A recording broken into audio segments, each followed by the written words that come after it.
Record.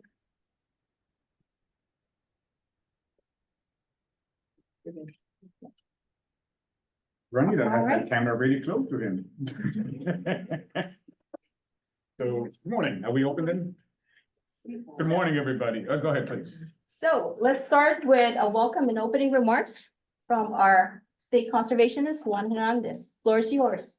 Good morning, guys. Thanks for joining us here. And I know that we have a number of folks online. I don't know how many we have, but this is typically well attended. So this is my first meeting in some time. Happy to be back at the State Technical Committee. Good morning, everybody. Again, I started here back in January after serving a detail in headquarters for the Regional Conservation Partnership Program. So that took me out for a good year, but and in fact, I just find out that I have been asked to do a second detail, by the way, on the ALE improvement process. That is a national process that they have. So I'm about finished with the RCVP and I'm picking up the agricultural land easement improvement efforts. I don't know exactly what that entails, but I will find out very soon. As you know, and you have heard, IRA continues to be a significant challenge for us. We continue to get substantial amount of funding and we continue to expect them next year.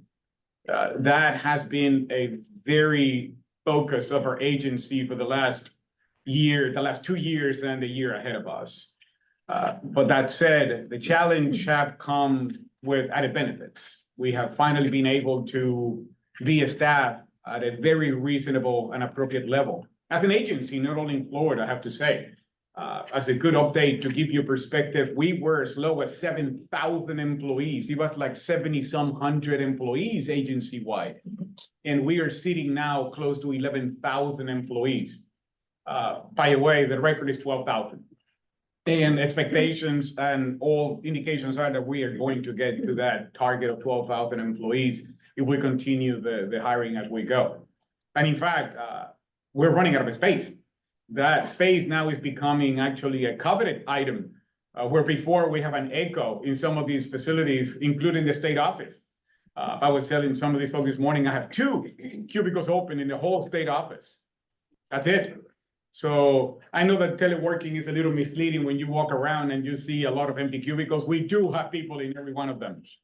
So that at field offices, some field offices are completely full and we have no ability to add additional staffing. And the reason that I want to really mostly let you know is that some partners that we have sitting in some of these locations, we need to start assessing very closely our partnerships and who is working with us and who is helping us, because sometimes we have folks sitting in our space that they don't necessarily do any direct assistance to NRCS, right? And that's something that we may have to take a very close look as we look for additional space. With that, I wanted to say, the easement. I did get a letter. I want to acknowledge Archibald did provide a letter for the State Technical Committee, and I wanted to go over that letter during the question and answer question. I don't know if Josh is on the call, but or anybody from Archibald, but it is my intent to go over that letter during the Q&A portion of our State Technical Committee to cover the basics and to maybe have, and if somebody from Archibald is on the line to see, because I would like to get some clarification of the letter itself as we go. I don't know if somebody is. Are you able to search the participant? But yes, it may. I just don't, but that is something that they send it to us for consideration for the State Technical Committee, and I do want to acknowledge, because you can do that. If you cannot come to a meeting, you can actually send a written report to be, or consideration and advice. So, and they did, but if there's nobody there, so I will do my best to interpret the letter based on what I see on it. Wanting to show the letter? We could, but I wanted them to clarify some of the things that they stated in the letter, right? So that's all that I was seeking, but not a big deal. We can go along with it. So let me go back to the basics that we have an agenda, but I want these meetings to be as open as we can, right? I mean, typically meetings meander and go to places and whatnot, and that's what we meet, right? To land into what we need to improve. Anything that it comes in your mind, I'm very open. I'm very open to, even if it's not on the agenda, at the very end, feel free to add any items that maybe during the conversation come up as a question, concern, or an idea that we should do. Some of you have worked with me in the past. You know that I'm very open to suggestions and ideas and whatnot. So I do want to continue that flow of advice and how to improve. We do not pretend to have all the answers, and we don't. I mean, we really relied on the public and you, AGO, and partners to work together as of what we want to accomplish.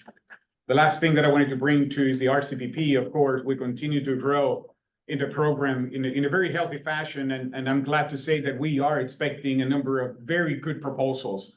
So in fact, I am delighted to say that we may have a wonderful problem. Selecting among the many good proposals that very likely are going to materialize due July the 2nd. July the 2nd is a deadline for applications for the RCPP this year, and next year, of course, we will get even more funding. In fact, next year will be the first year that states are going to get an allocation for IRA easements. That is yet to be determined as of what the allocation will look like. But for the first time, every state will get a slice of the pie when it's down to IRA, ALE, and IRA, WRE. So in both of them, there is some sense that we're going to get an allocation for those programs. More details to come, because I don't know how much money we're going to get in that, but at least it's encouraging that we're going to get our own allocation.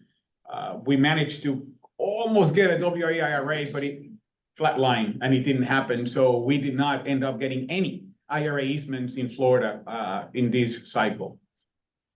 With that, I will then yield the floor back to the agenda, and I will want to pass the time because I know that we will have an open discussion between now and noon. So I don't want to consume the time, me just talking here. I would rather answer and have an open discussions with you all. With that, the floor is yours. Thank you, Juan. Next on our agenda is financial updates with Amber Till. She's our Assistant State Conservationist for Programs. Amber? Thank you, Michelle. Good morning. Morning. Thank you for being here. So this is going on my maybe 2-year, maybe a little after with NRCS Florida. So I'm starting to feel like the training wheels are coming off a little bit and getting my footing. So this year was a really big year for financial assistance programs here in Florida. Go ahead to the next slide if you would. The funding levels have just exponentially increased.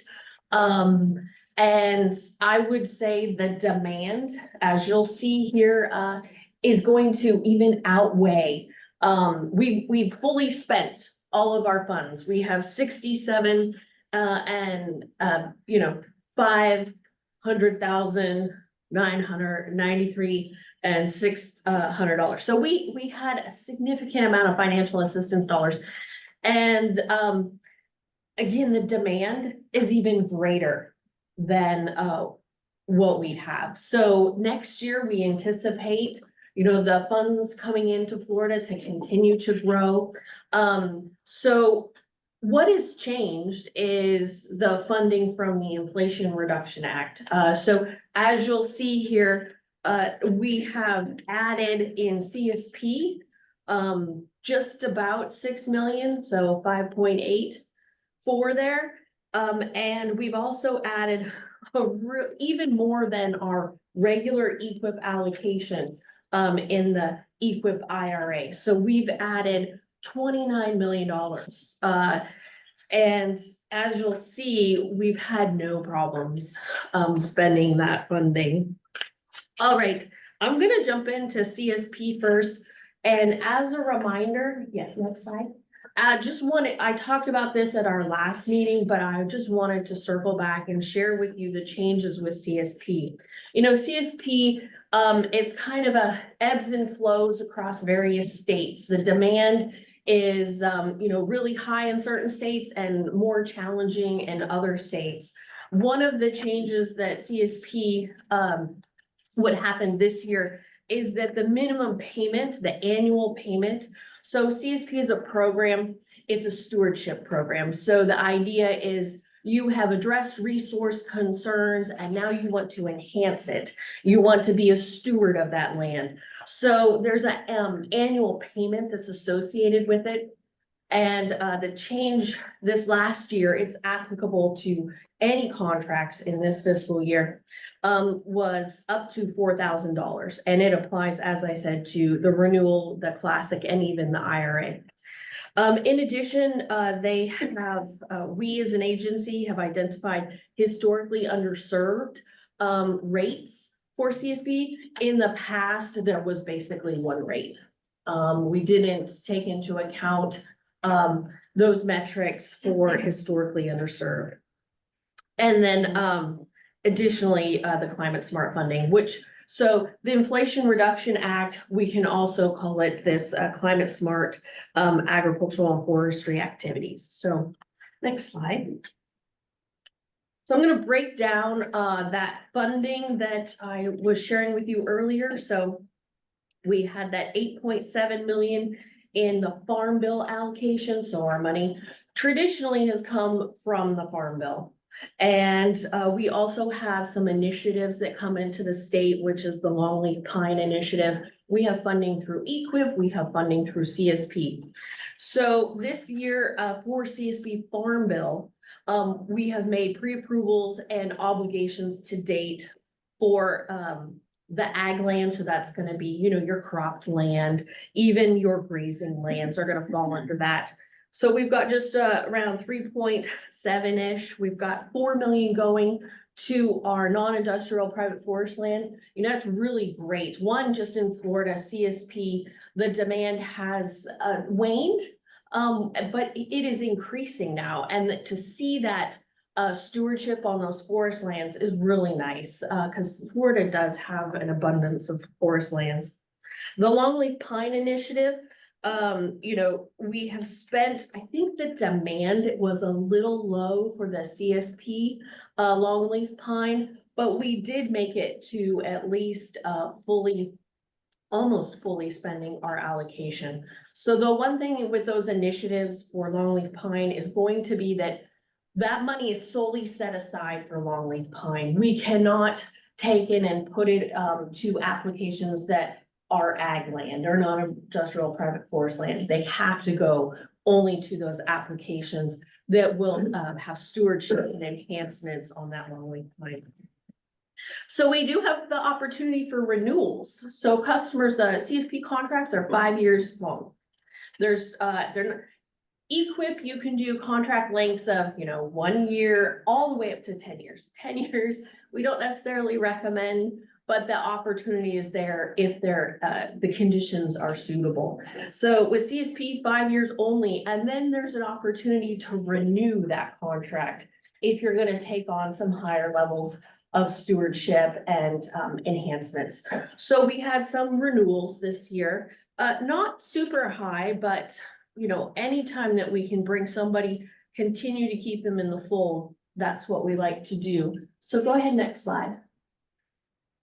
So here is the CSP Inflation Reduction Act. So these are going to be those climate smart activities that are for agricultural and forestry. So the funding this year for IRA is around 5.8 million. And as I said, I mean, we have the demand is there. We are not wishing for more applications per se. I mean, we always want more, right? More is better because then we can say, here's to the national office, can we have more funding? So ag land and the non-industrial private forest land. Next slide, please. Amber, you have a question? Yes. Excuse my ignorance, but is there a limitation because we're still in the same farm bill for people to reapply to CSP? A renewal? No, not necessarily. I would say programs do have payment limitations. So even under the same If you farm reach bill, the 200,000 for CSP in this farm bill, you can't reapply until the next farm bill, is that correct? yeah, you will be challenged by that payment limitation. So thank you for that question. Next slide. So All right, next one.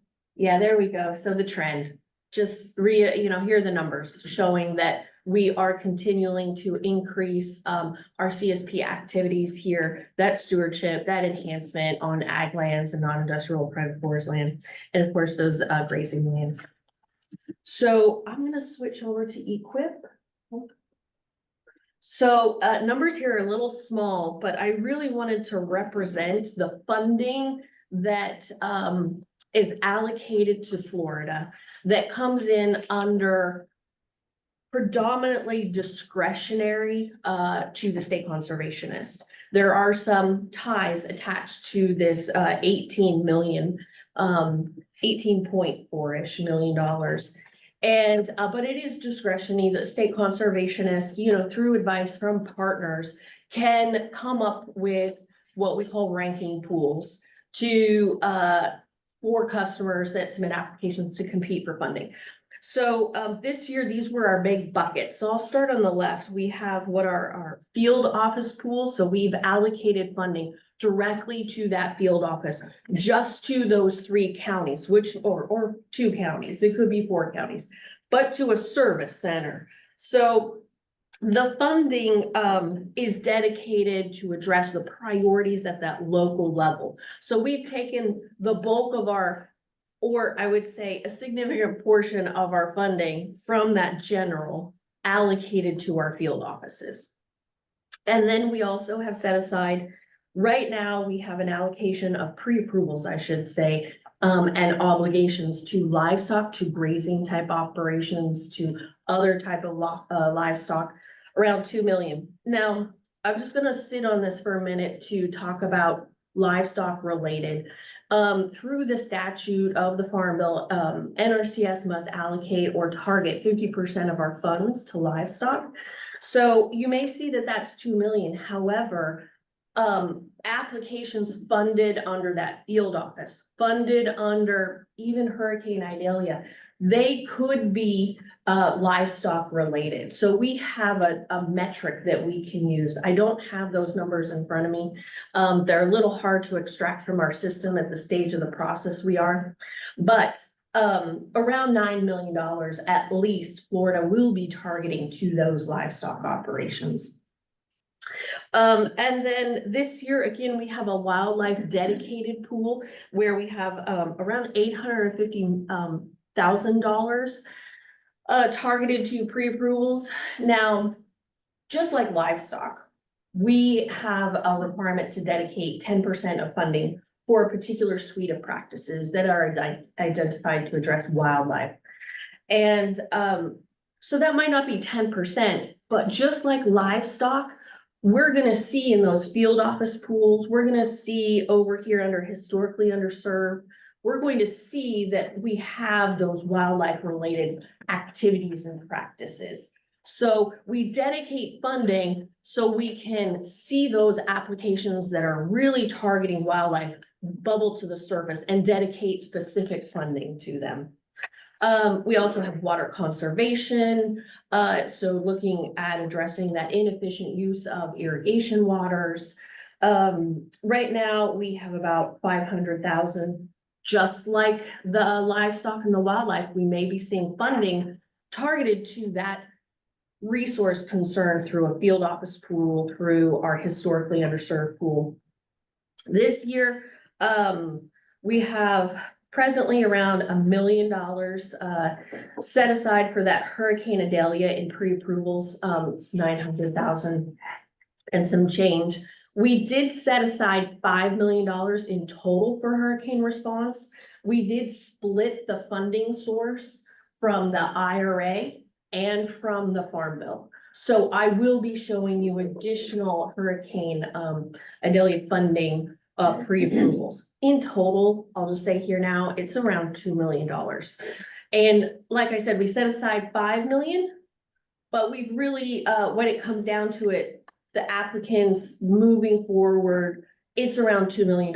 And a lot of that is related to, we have a sister agency, Farm Service Agency, and they have a program that can provide assistance.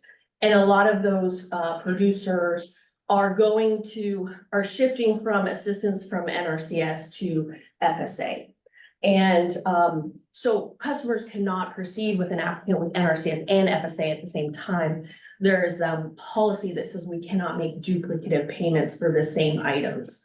So our customers, if they're gonna do some sort of obstruction removal or forest stand health, you know, a lot of the trees were damaged up there. If FSA is gonna help them and we're helping, that would be duplicative. So we're limited on what we can do with someone if they're gonna go to FSA. Amber, Yes, so before we transition to that slide, I would love to afford the opportunity for anybody, if they have a question in any given column.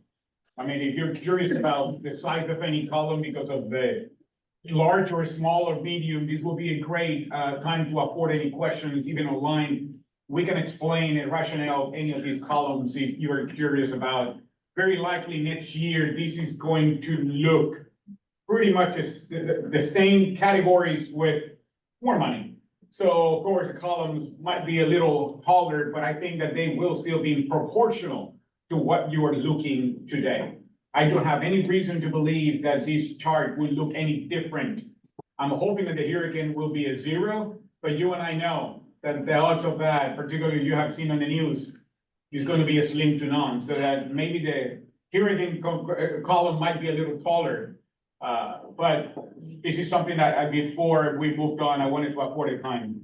I don't know if Rochelle can see if any questions online or not, but. I don't see any in the chat. Okay, and that's fair. I just wanted to afford the opportunity.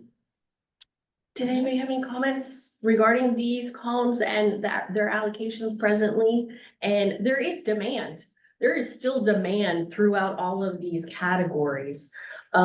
It's that, you know, spending $18 million across the various categories, with some of the statutory requirements. So at the very end, you'll see historically underserved. We have to, we're required to target funding, 5% to historically underserved and 5% to socially disadvantaged.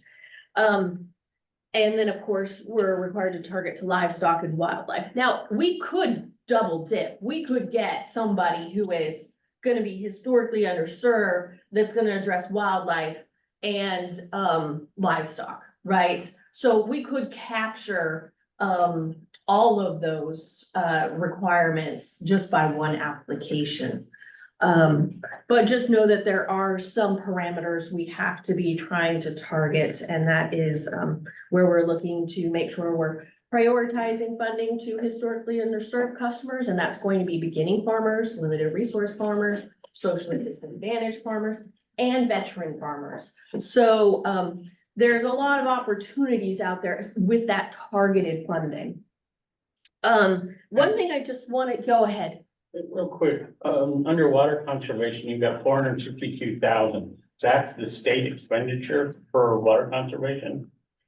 We had to try to figure out to balance our budget, and that's how much this year we were able to allocate to that. Now, these numbers could change. We are still in the actual obligation process, so this could go up and this could go down a little bit. So when I was at the TCA meeting, your field engineer said that the new smart technology money would qualify for some of the water conservation they're doing over there with subsurface irrigation. Is that an accurate statement? There are some opportunities under the IRA funding related to irrigation systems. They're very narrow in their the outcomes, what you can do. Okay. So there is some, but it's not as vast of an opportunity that you have here in our regular EQIP. Okay. I'm just asking, so I brought that system to Florida. Yeah. And I have worked with advanced drainage systems for 20 years. They're asking me to come back into the state and re-emphasize our effort. We've seen a 50% reduction in groundwater consumption through Mark Clark's data. And I just wondered, 462,000, one of those systems is about 300. So it's not just wondering if that, because we were told that part of that new smart technology money, which is if it's accurate, that this year, which would be, I guess, 2026, is 60,000 or 60 million. Is that accurate? Could you say that again? So what we were initially told when we came out, because I'm also on the board for the Farm Bureau, and we got you, in March, they had us put a meeting together so people could come in. And the initial numbers were 2024 was 30 million, 2025 was 60 million, and 2026 was 90 million. Is that still an accurate statement? Are we, I think you're talking You're about looking the, at the projections yeah, of monies that we're gonna get under the Inflation Reduction Act. Yes. Yes. Okay. Is any of that money allocatable to these programs? These are funding pools so that the monies, these particular columns are not Inflation Reduction Act. This is what we call EQIP Classic. Yep. IRA is more narrow into how we can use these funds. Yep. And did you get it? we would need to look to see how your system fits with IRA. I don't know. Because IRA do allow for irrigation, but it's very narrow. Right. And I'm just trying to, I've been signing growers up for 20 years for equip, and more, to be honest with you, more often the state programs are a little less cumbersome for them, so they kind of gravitate that way. But if that money was gonna come in to the water country, they're asking me, which is why I'm Say I'm asking, practicing. if those dollars are gonna be more available, Yes. under the new smart Okay, don't technology show it. grants. I'll give you that. That's a pile of money. That's as much as California gets when you get to 90 million. Which, those are projections, number one, and so. Yeah, Congress hasn't got at them yet, but Yeah, I mean, but I keep thinking, before we can answer that, I hate to respond with a question, No. but I need to make certain that these funding, that the practice is in alignment with the IRA funding, right? That is something that we need to validate, and once we have a yay or nay, then we can more easily respond to your question, right? Because if it's not a fit, right. I don't forecast that column of water conservation getting any taller. And I agree. Your local agent told all those growers at TCAA that he suspected that it would be, and they're calling me all the time, going, hey, yellow. That's what I'm asking. So I'll get back to you. I've got, Yeah, and where are you located? well, I cover all of Florida, but I work with Israel in Sarasota. Understood. That's where I live. Okay, And then, I work with Jason quite a bit on that Hidden River thing, got it. been on your radar. Oh, the EWP, Yeah, got it. what a mess that thing. But I work with growers. It happens Let me sometimes. tell you, it's terrible. But I work with growers all over the state, setting them up for these programs. Okay, let's have a follow-up then. Thank you. All right, so I would just like to point out one section of this graph, which is the organic. So right now in Florida, the demand for organic is fairly low. And we have two funding opportunities for the organic. So we have the National Organic Initiative. It does have a payment limitation, a contract cap. So there's some challenges sometimes with that. But it is targeted to organic certified producers, exempt producers, and those producers are in transition. However, there is a column up here. We did get some funding out to a producer, one contract this year for our organic initiative. So kind of talking about what you were bringing up about, is there some limits? Can they get renewal? We are at the end of the farm bill. A lot of our producers are at their payment limitation. With EQIP, it's 450,000. Again, I mentioned that the National Organic Initiative has its own sort of special payment limitation, but in general, 450,000. So we are actually seeing a lot of contracts for very high dollars, and it could have some relationship to that. So we were very challenged this year to spend much of our funding for organic because the demand was really high. In the sense of the contract amount. So we were able to get one, but there is another funding source, and it's the Organic Transition Initiative. And that is targeted specifically to those producers that want to transition to organic. and there's no payment limitation. And the funding is based off of the demand. So the national office is like, how much did you get in applications? What's the demand? And we say this much. And the amount of money available is very significant. There's a lot of money in the Organic Transition Initiative. So I believe it's tied to the Inflation Reduction Act. I would be happy to talk more if that's something you want to hear more about, is that funding opportunity through the Organic Transition Initiative. So I think, unless anybody has any other questions about, again, we have to spread this money across various priorities. So it does sometimes, we can only put a little bit here and a little bit there because of one, presently, we only have $18 million and we have to spread it very far. But just on your question or your observation about the water conservation, right now I'm just giving you a snapshot of the funding by our ranking pools, right? There could be across all of these, we have our top 10 practices. And where those irrigation, the one that you're talking about, falls, and it could be more because that funding could be across various fund pools. Okay, let's go with next slide here. How am I doing on time?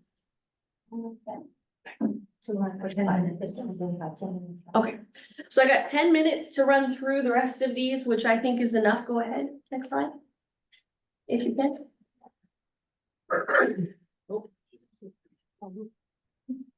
There we go.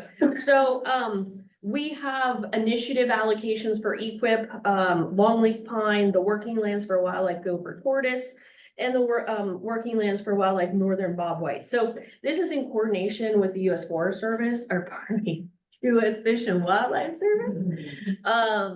And so these, not the longleaf pine, I should say just the working lands. Those are the fish, the service ones that are coordinated.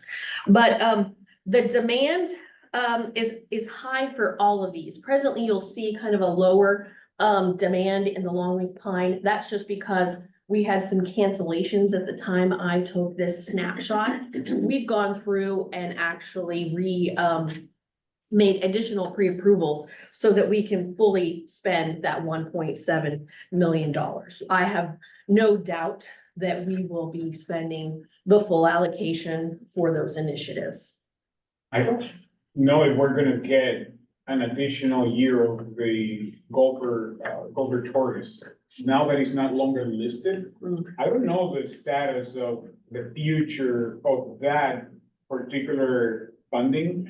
Got it. So that we should prepare and be advised that the money might not come in because it's no longer listed. At least of Florida, right? So that is something that has been the intent of that funding, is to help with the habitat and whatnot. So that out of that list, that one is the only one that it might be in jeopardy, but we haven't heard good or bad or indifferent, right? But I know the longleaf will continue to flow to us, and the northern bobwhite, that I don't forecast to diminish. If anything, all of this funding will be, what you see is what likely we're gonna get, if not and much more, but that's what you see is pretty much what we should be getting next year as well. Okay.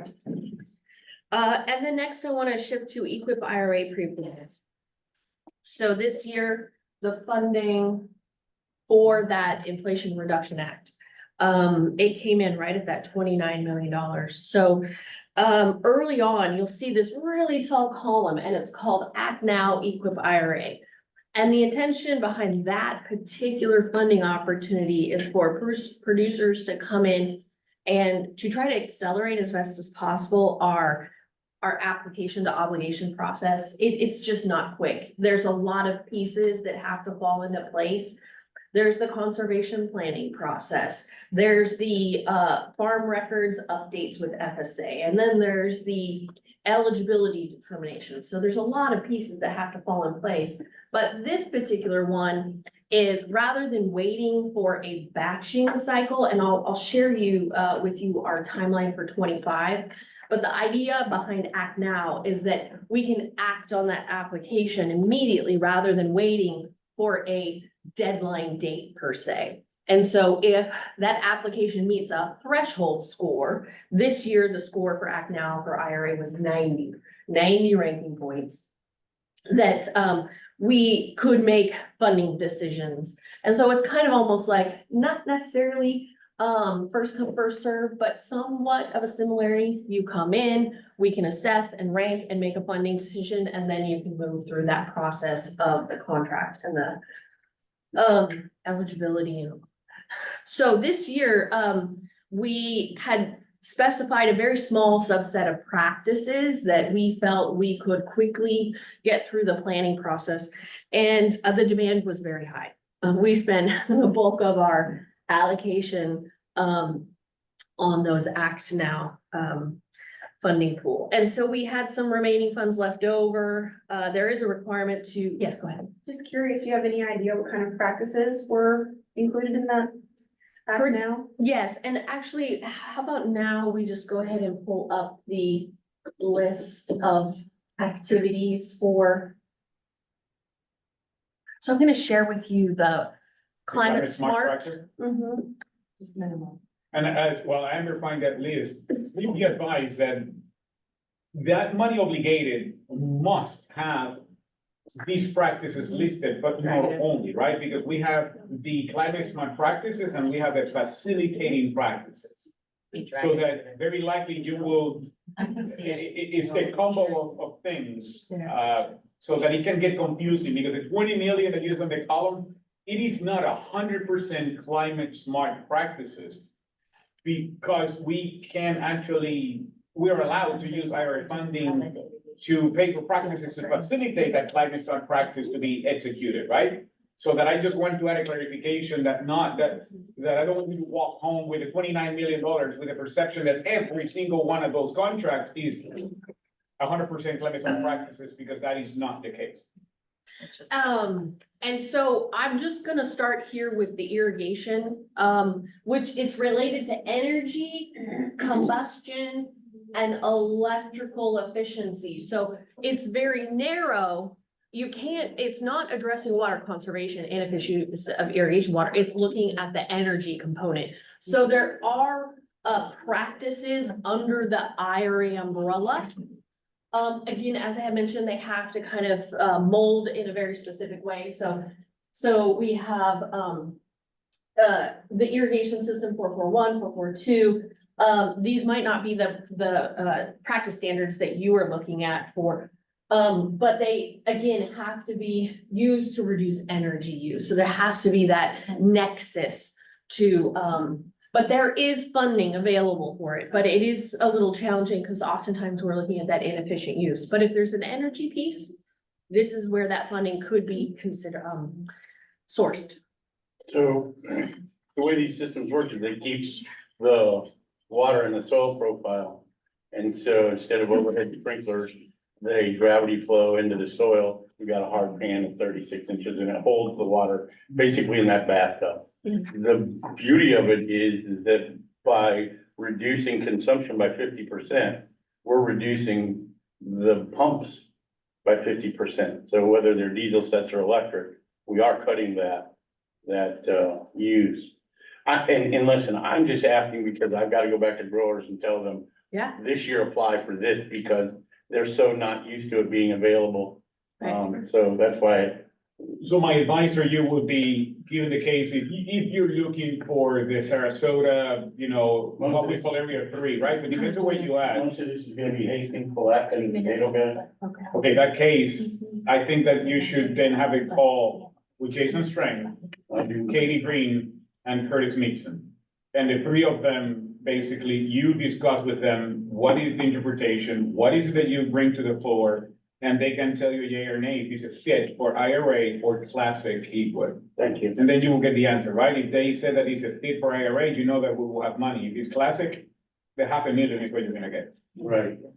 And so I'll scroll. Do you want me to scroll to the other ones, or did you have a question about this one? A question about this one. What is VFD?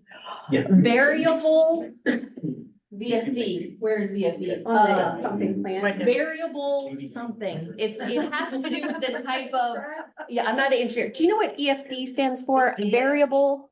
Variable frequency drive. There we go. So it's is that the pumping plant one? Yes. Yes. So it has to just do with that efficiency of that pumping plant, I think. Yeah, so what it does is as the pivot goes around, if you have different crops that have different requirements, it will ramp it up and ramp it down so that each crop gets what they need and not more. In a micro irrigation setting, Mm, is that applicable? Yes, if it's zoned. Okay. So if it's broken down into zones, Yeah. the VFD will adjust for each zone so that it doesn't send more than what it needs. And it's not like these systems have a camera that knows that this is corn and this is squash, right? It's a ticker. Yeah. No, you go from 0 to 360 degrees, you tell the system Right. from 0 degrees to 15 degrees, apply 2 inches of water. From 15 degrees to 25, do nothing. The system can shut down completely. It's not preferred because how you build the pumping rate. So it might diminish to almost nothing, but I mean, and then you can ramp it up again until you go to the full circle and then you start all over again. So that's what they call this variable rate. That is think about a ticker and it goes by and because people are wondering, how would you know if you have this crop and then all that is like, I wish it would be more bougie than that. It almost, it almost is though, because we're putting cameras on those now Oh. and we're watching. So we're able to identify pest and disease way quicker, which is cutting down the amount of pesticides and herbicides we need to put out. But because we're there and we're looking, as we're synthesizing down that data, which is the problem, it's so much data that it has to be farmed out and sent back. But we are almost able to identify crop changes. So doing a scouting with a pivot. Yes, it's almost there. Wow. Yeah. I'm sorry to pepper you with so Oh, many no, please. questions, but, so does this mean that someone could walk in the field office today and potentially be funded within a month-ish? So that you're talking about the act now. Yes. I would say that is the idea behind it. It's, Sure, it may take eligibility and stuff. it does. With the presumption that this individual has already worked with Farm Service Agency, right? If you have the Right. track and farm Yeah. number and all these eligibilities, that is the biggest variable that we face, that we have no control over it. In fact, not related to these, but 50% of our clients on Creek and Ian were private clients to us. So they have to, all these people have to go through FSA before we can touch them. That became a substantial delay. Following a hurricane. Volume, exactly, volume of people, not enough staffing, on and on, so that anytime that you see any client, and this goes to everybody in the room, just get them in the door with FSA regardless, right? That is just an expired, that takes time. It is just, that is the strongest advice, is that if you do not have a farm and track number, to whomever you're working with, just send them their way. Send them to FSA to Yeah. get that farm and track number. Absolutely. But We, so when did this funding become available, this Act Now funding? I'm just the unaware. of it. previous year, Last year, 2022? so last year was our first year of funding. The first time that we did it was actually Hurricane Ian. Okay. In Florida, right? It's been around for a while, but the first time that we enacted it in Florida was during Hurricane Ian. We have few lessons learned, and we continue to have growing pains with Act Now, right? It's not a match made in heaven. I mean, we're trying to make it work, Yeah. and we will continue. It's not like next year, we're going to offer Act Now, and we will continue to improve as much as we can. But now, give her a timeline, Amber, with the assumption of a individual with a eligibility taken care of from Farm Service Agency. If all the ducks are in a row, farm records are up to date, they've already submitted all of their necessary paperwork for FSA to make their determinations. It could be 2 weeks. It should be. I'm not saying we can, I'm saying that's really if everything's perfect. But I'd say 2 weeks to a month. You have a computer question, so you know, somebody this is the title. Okay. Yes, Tyler? Oh, I didn't want to derail that. I've got another question about this particular list of practices. So it is, I don't know if it's appropriate now or if you wanted to finish that conversation. Did we want to go on with Act Now a little bit further? Go ahead. Amber, I have a question about Act Now before you go forward. Okay, hold So on. I'm not quite sure how to phrase this. I'm new in this area and with our CPP. We have gotten feedback from landowners where that are interested in entity held easements. That, you know, the timing of that is considerable, and there's a little bit of fear of, you know, honestly, older people worried about just the timeline of their estate and their health and different things. Okay. Can you apply Act Now to an entity held easement RCPP application? Absolutely not. No. That is no chance of that. I mean, you can tell folks that the best that they can hope for is 19.1 months. Okay, That is the national average. Florida is doing a little better than the national. okay, In fact, I mean, that is the number, let me give you the perspective, is 13 months to 36. okay, That's what you are working, the absolute best states that they're just on fire, it's taking 13 months. And there are some other states that is taking closer to 37 months. That's what, and we are towards the lower end of that number, but we're near. I think that we are sitting at, goodness, I'm trying to remember if it was 15. That's what we had, maybe 15 months or so. That is our number in the state of Florida, but it is a dashboard that have all these performance numbers, but it's very complex. thank you. Yeah, Thank you for your question. 18 months, tell me 18 months. That way you are hitting to the middle. All right, okay. All right, Tyler, go ahead. Okay, so on the climate smart mitigation activities list for 24, there's been a little confusion and some discussions about where things fall on this list under the mitigation categories. And the one that jumped out at us was under grazing and pasture is prescribed burning. However, it's not under forestry. And I think I understand why this worked out this way, but I just wanted to try to get some clarification. I think what happened is you didn't repeat EQIP codes, and so you just kind of put them somewhere, and there's a footnote saying it really doesn't matter. Footnote 5 is for organizational purposes, which mitigation category they're under. But I just Yes. wanted to get clarification that prescribed burning would certainly be applicable to forestry categories. Or forestry land, I'm sorry, mitigation categories, land uses, things like that. I do see there is the little asterisk there on practice standard 338 prescribed burning. I do recall this conversation about how it can be applicable wider than those mitigation categories. I have to tell you, I am not an expert on all of that. Yeah, we should table these. I mean, I don't have, unless there is in the, we are concurrently, so you know, doing a review of the Plant City field office. So half of our crew is sitting in Plant City as we speak. And we do not have anybody that I can think of from the SRC to shop. I don't think that Beverly, well, I know that Conrad is here, but did you know the answer specific to that, Conrad? I can't imagine that why it's under grazing and pasture, but I would assume that since it's a climate smart practice that prescribed burning obviously releases carbon. I know you're using common sense, right? But we cannot always go with that. I have to make sure that the regulation is in alignment, right? So, because I don't want to tell people, yeah, you say go, and then we find out that the write-up I doesn't thought support about it. it yesterday when we were going through this. No, but let's table this question, and George, I will give that for a second, so that we will get back in the minutes. We will officially respond to Tyler's question with the formality of this is in or out, so that we have a precision in that answer, because whatever we say here will and can be used. Yeah, I appreciate that. That would be very helpful. I mean, my understanding of the reason prescribed burning, part of the reason it's in there was actually some science that was done here at Tall Timbers was submitted as you know, evidence of why it should be considered a climate smart practice, and I don't think Tall Timbers would exclude forestry from that.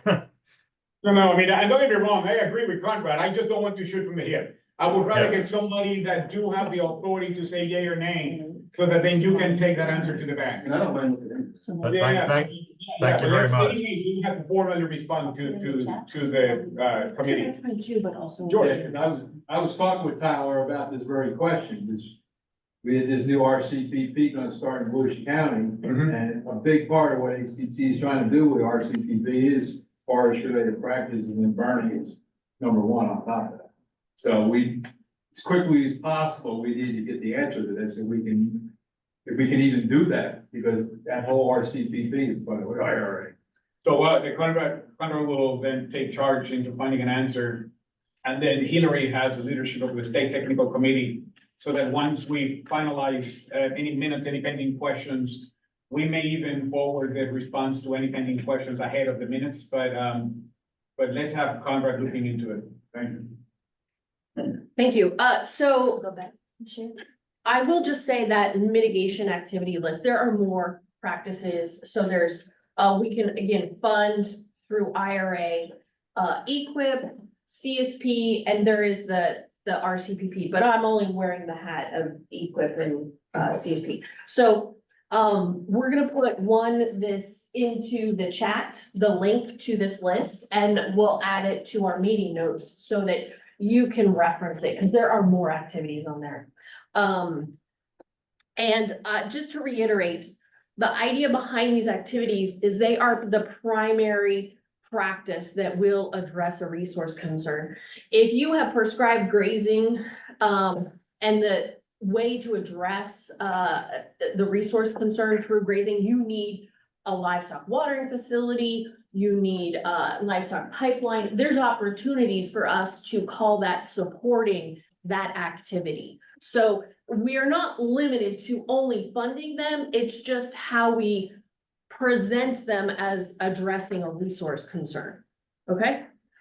So, next slide is our equip trend. So again, as I mentioned earlier, we're just going up, up, up, and we'll see you again next year. Lastly is our application sign up dates for this next fiscal year. And we're really looking for your input on this. This is the traditional, we batch you, we rank you. If you fund high enough for funding, we select you for pre-approval. And then we go through, and if you meet all the eligibility, we'll enter into a contract. So that's the batching schedule. This is not Act Now process. Act Now is more like you come in and we can assess you and rank you, and if you hit a threshold. So this is the typical batching cycle of applications. So we are targeting November 1st as the sign up date for customers. And just to reiterate, just because you sign up doesn't mean you've kind of finished everything. There's a whole lot of other work. Farm records, updates, conservation planning. So Technicality, November 1st, all you need to do is sign it 1200. yeah, November 1st, you just need to sign a 1200. But yes, go ahead. I'm sorry. No, please. Is it the same application for the Act Now, the 1200? Yes, it is. It's the same application. Everything.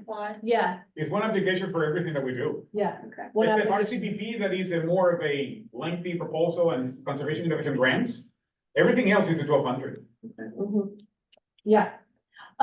We have put in a deadline date here, or a date for, producers to have worked with FSA to update their farm records, if they're an entity, update any of that membership.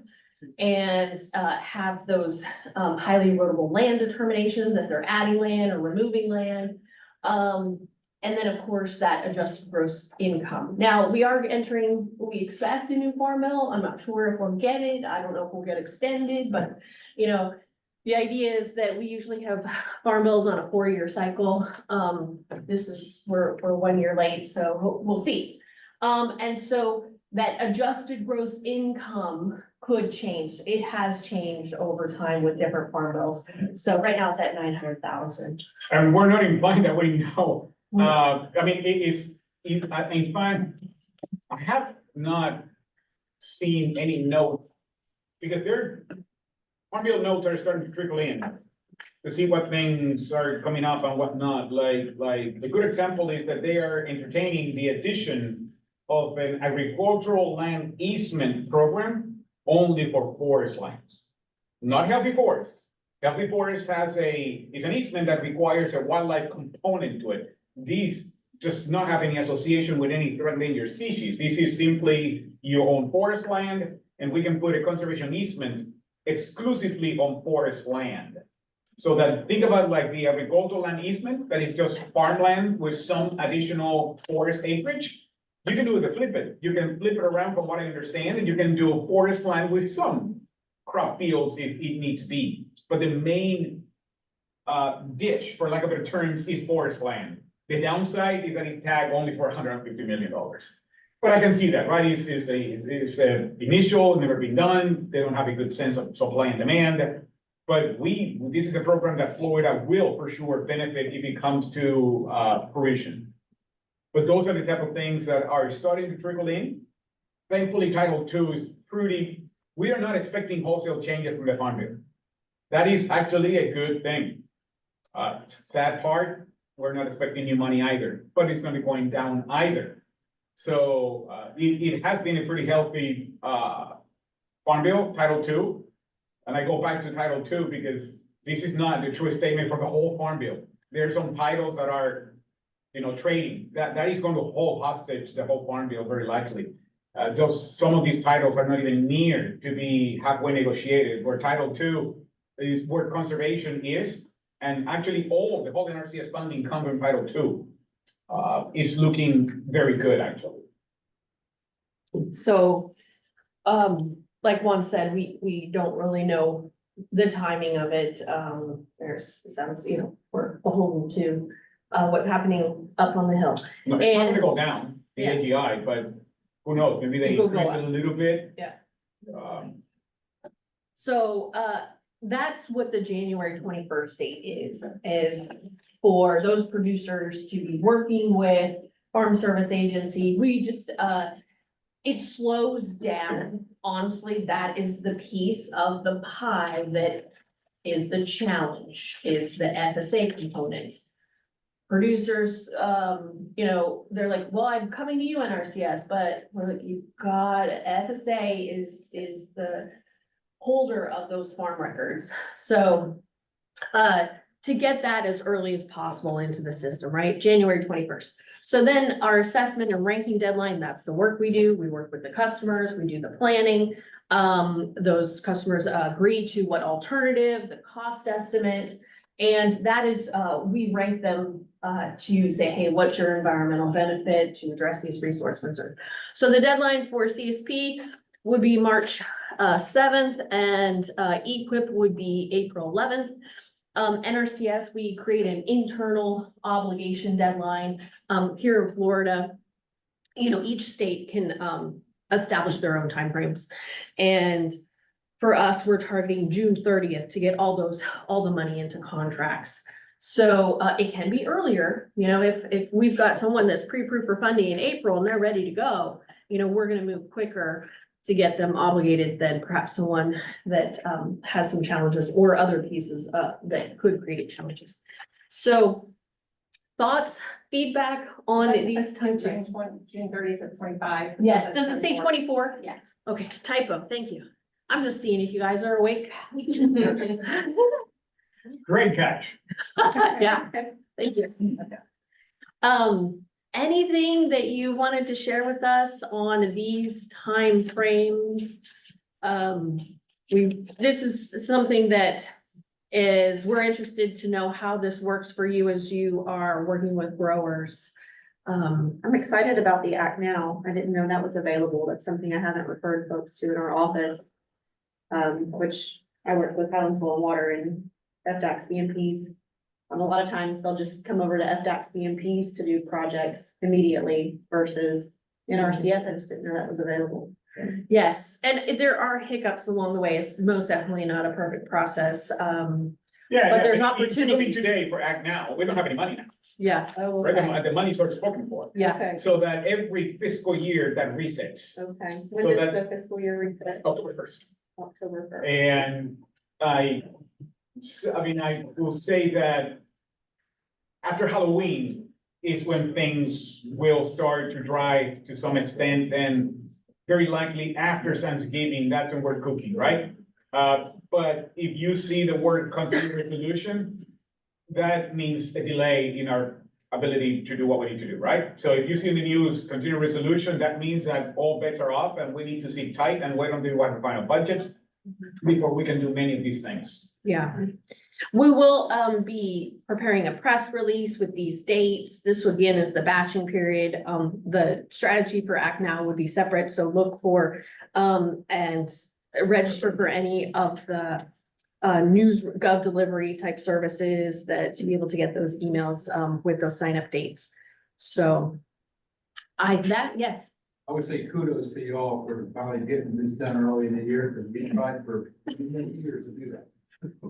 And it's a work in progress, I'm afraid. I would love to be a little earlier, to be quite frank. November still, in my opinion, a little too late, but we are continuing to move in earlier as we can. It helps everyone.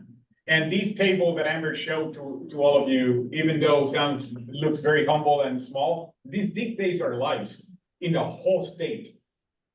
So that table will dictate what every employee in the state of Florida very likely will be working in this cycle. So that's what is so important, because once we call it good, we're heading to execute based on these timelines very aggressively. I'm not a fan to extending deadlines or moving the ball down the road at all. Well, thank you for your time. I think I've gone a little bit over, but I really appreciate all your fantastic questions. So we'll see you next time. And I think, I agree. Rochelle, turn it back to you. Excellent Thanks, discussion. Amber. Thank you. All right. Next, we'll have easements updates. Marcus Shorter, our Assistant State Conservationist for easements, is not available, but we will have the easement staff, Sarah May, Scott Coopers, and Crennel Francis. Sarah May? Floor is yours. Thank you. Hi, everyone. I'm Sarah May, Easements Program Specialist, and I manage the Agricultural Land Easements Program. So a quick update on our fiscal year 24 ALE projects. We received 10 ALE applications. Some were really large properties with a large federal share ask. 6 of those applications have been selected for funding this year, with a total federal share of $9.5 million. And the applications came from all over the state of Florida. That's all I have on that. Any questions? We requested additional funds. Do you have a slide for that? We received additional funds for a big one, $7 million project. Great. And then we get to request additional funds again this month. And we're gonna do that. We're gonna request funds for all of the remaining 4 applications. We want to fund everything that we can. Excuse me for not knowing, but is this program in line with the Department of Agriculture's program? Does that funding flow? This is our own USDA NRCS ag easement program. Okay, So we partner with other eligible entities that have existing ag easement programs, and we split the cost with them. But So yes, that- that is. so it does go into Wilton. Yes. Okay. Yeah, so the easement, each individual easement entity has their own program. Right. And we can partner with any of those. And Awesome. we do partner with Amazing FDACs. project. Excellent. Next slide. For next year, I am proposing some changes to the ALE ranking sheets. I'm wanting to remove the grassland worksheet, which was an additional add-on we've been using for the past 2 years. But it's just cumbersome, and we already evaluate if the land is a grassland of special environmental significance. And that category is generally native grasslands that we're trying to put an easement on and keep it in grassland use. There's an additional question with this LISA evaluation. And those are the two big main changes that I'm hoping to make, but I'm seeking review and input from the state technical committee, so this ranking sheet for next year will be available to you all. If you have any input, comments, questions, feel free to let me know. Please, we have 30 days from the point of the meeting for you to send any written notes with regards to anything that you see in these presentations. If you cannot think right now or anything, or you go back to your respective boards and they have an opinion, we still have 30-day window to provide any comments based on what you find today. So that we will not finalize any of these final advice or whatnot until 30 days from now. When can we expect to see minutes? So that if I want to send minutes of this meeting to other people in my organizations that might be interested, when might those be available so that they could make comments based on that? Person in charge is not, I mean, this meeting is not, I don't want to speak for Hillary. This is, I don't know. Ballpark. I would hope to have minutes ready with any additional changes I need to make within 2 weeks. Oh, regardless, we do it in a 30-day window, right? Yeah, 30 days, max. Yeah, well, I'm just hoping we get the minutes before day 28. That's everything, so I'm asking. Oh, My understanding is we've got 30 days from today yeah, to give you comments. Correct. Well, if I distribute minutes on day 28, that's the reason I'm asking the question. The answer is what it is. I just want. no, we will work with you. So I'll get them as soon as I. let's say 2 weeks. Fine, okay, thank you. All right. Alright, okay. Alright, thanks, Sarah. I'll hand it over to Scott Coopers, who'll be presenting. So Sarah, before you, I mean, you can go, we've requested, I thought that we'd requested 24 million, but we got 7 out of the 24. We got an initial like 4.2 million. Yeah, almost 5, yeah. allocation, and then we got the additional up to 9.5 million. Got it. So then we're going back now with their balance. Okay. My name is Scott Cupers. I'm with the easement staff and here in Florida. I work with the restoration and stewardship and ranking of all our wetland restoration easement stuff. I want to overview real quick. Florida has developed, and you'll get an attachment link for this document, what we call the Wetland Restoration Criteria and Guidelines document. This is required by us as of the 2018 Farm Bill. And it establishes for Florida the general framework and priorities, how we implement our wetland restoration easement program within the state under the guidelines of, within the manual. The manual is very broad because they write the criteria nationally to apply to 50 some states. So when we get to Florida, we can further define how our priority areas work, special ranking or enrollment options, what we have to list in there are typical wetland type of habitats that we're enrolling. And we go further into detail on the suite of wetland restoration practices we implement, how we fund those and reimburse cost or acquire these restoration activities. Next slide, please.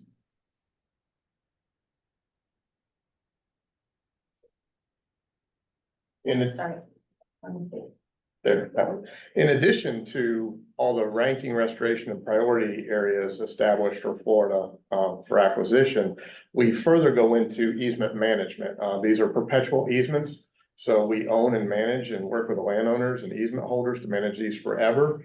So this document also outlines the expectations for those practices that are implemented, practices that may be eligible for funding or reimbursement of costs for landowners to manage these properties, controlling invasive species, repair costs for infrastructure or infrastructure improvements on easements.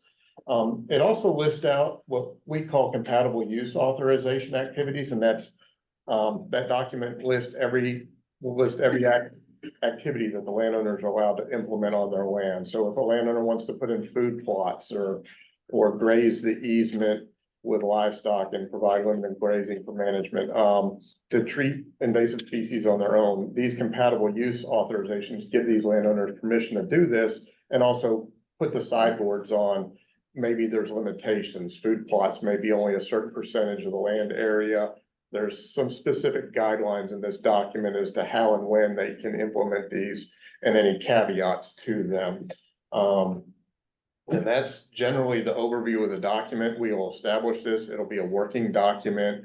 We will probably bring it back to the state technical committee each and every cycle for any updates or tweaks we get. The new farm bill possibly could change up some of the priority areas.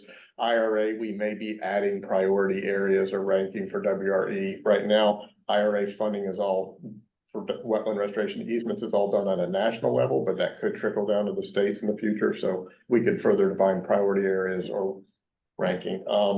And with everything, there's a 30-day review and comment period, and then we'll get this document out to you. Are there any questions? I don't have a link to the document. I can come on the other thing. I don't know, they need to see it. I'm new to this process. I don't know if you want to see the document now, or everybody will get the link and the download and the send out of the document, so. But it is a quite lengthy document. Yes, Kind of a random question, but are CUAs being granted pretty yeah, regularly? we have CUAs on every easement, so anytime a landowner wants to do anything that's not a reserved right in easement, they reserve the rights to hunting, recreation, land enjoyment. So anytime they want to do any other additional activities such as spray Kogan grass or burn the property or further developed hunting and recreation, a more permanent blind grazing, we authorize CUAs. We write a plan with the landowner. We specify where and how this may be used. And these practices are authorized typically in a 5-year cycle. And then we update those CUAs. And then we have annual monitoring where we review these activities on site every year. I know easements have become more popular Yeah. and there's still that reservation though, especially with the WRE about grazing rights. Yeah, But so in most grazing is cases. not a right. Right, correct. But, wait, what? Grazing is not a right reserved in the Right. easement, but we grant it typically as a compatible use. And would you say there's, I guess nationally, maybe would be the answer, no intention of no longer allowing those CUAs for grazing?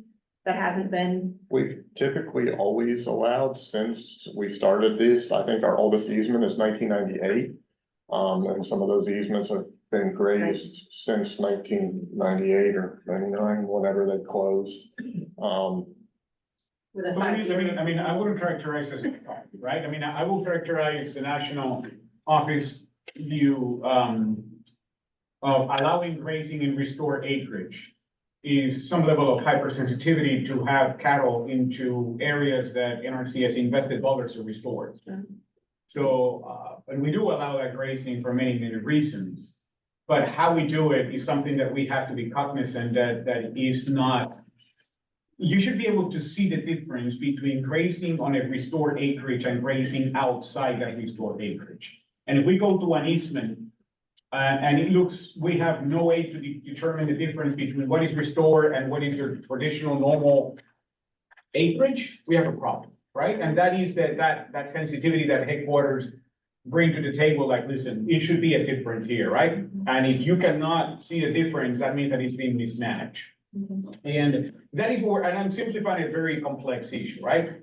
But that's what it amounts to. But then saying you should not do CUAs or grazing, that is not necessarily a true statement, is how we manage that, and it should be a bit more restrictive and more restringent.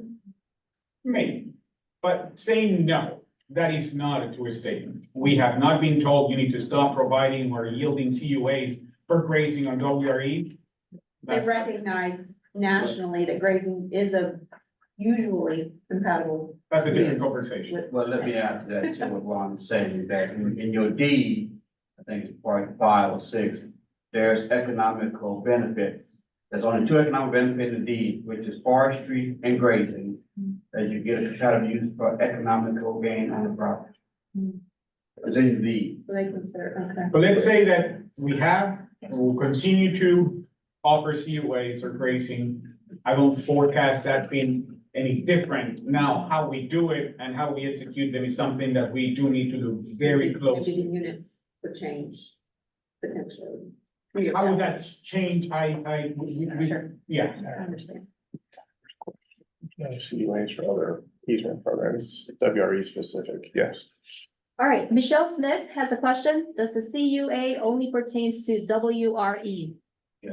Yes, WRE and the older version WRP. Where are you located? We have specific questions. Where is your county? Highland. Oh, okay, Highlands. Okay, never mind. Okay. It's, No, it's fine. It's time for me to ask her, right? I wasn't sure. a reaction, oh, Highlands. No, I have a feeling you want to do Mariana, so that's it, so.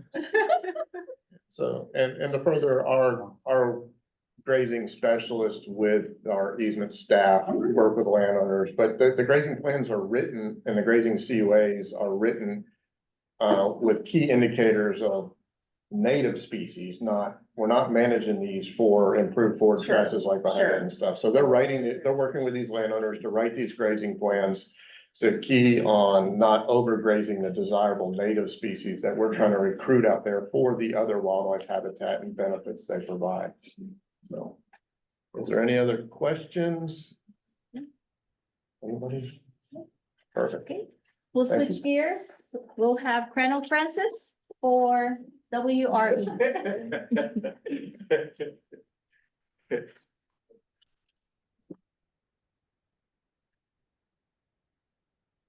Well, thanks, guys. My name is Colonel Francis. I'm the easement program, WE program coordinator. Been in this position for 14 years and glad to be a part of this corridor and restoration easements and everything that I do for restoration and easements. But I just want to go over a few things the last few years, what I got on the books right now. Fiscal year 23 RA, we had 17 applications received. Two easements was acquired totaling over $2 million, pretty close $3 million. We have total acres was 456 acres. As you can see that we have a lot of applications, but not all of them are eligible. Not all of them meet the standards, specification, meet the things that we need for eligibility. But we are receiving applications, but it's just not the one that we can restore or one that's going to be eligible for the program. Our area was a big thing in 23. Like I say, we only got two easement acquired within that year. Also in 23, we have, based on the 70 application for RA, this also can go RA or WRE. We have to put two pools into the system, for those applications. We only have one that was eligible for, 2023, totaling, $11 million. Now these dollars based on acquisition, environmental study, closing costs, survey, everything that's included, management of the property, restoration, all that's included in there. So if you can see that just for 23, 1,000 some acres, it's gonna cost $11 million just from the purchase price to the restoration to all that's involved in acquiring this property. So it's just not about just, giving them the dollars for the value of the property, but we're looking at from closing to data search to boundary to restoration, all that's included into this price here. When you look at the total cost for this easement, and that's what we are required to do based on when we get this easement closed and signed, the deed recorded. That's all included. Fiscal year, and those are perpetual easement. Fiscal year 24, we had 7 W applications received. 2 easement was acquired, totaling 9,008,000, so where acres for those 2 easements was 1,644.38 acres. So as you can see that our dollars don't go far with acres anymore. Not like it was several years ago where our dollars was stretching. We could buy but not me, I could buy probably about maybe 10,000 acres, maybe about 5,000-6,000 acres. But today, land price has really changed the atmosphere of this program here because of the lack of funding that we get in the funding. We just can't buy the land because of the market value is so high in Florida. It's just, I'm paying pasture land $7,000-8,000 an acre. And that is not even the market value. That just my value, 80%. So as you can see that my dollars is not there anymore. That the land is there, acres are there, but I don't have the dollars to purchase it. So that's the problem that we have in the last, since after COVID, it started really going up hard and hard. So if you look at fiscal 25 this year, we had 2 signups, open period, one in December to January. We had another one just in May, just to kind of get some more application in, but we only got one in this past month. So we have 10 applications on file right now. Ranking has begun. We're in allocation for the highest ranking will be funded in the first fiscal year quarter. And why are we doing that? So anything we get this year, it's kind of backwards because we want to be able to spend our money early. So we got to request more money in June, we can request more money. So as of today, I have one of my applications going to get approved probably this week. So I'm pretty much done for 2024. So now I can start looking at 25. And if I had another application I could rank, then I can get more money. So what we're trying to do is that establish something that when Ronnie was here and Ron requested for us that to get the application, and once we have them ranked, when we get our money for 25, we can go and start buying properties. And not like we used to do, wait till January, make the announcements for 25, and then before you know it, we're trying to struggle come September, trying to get this money spent.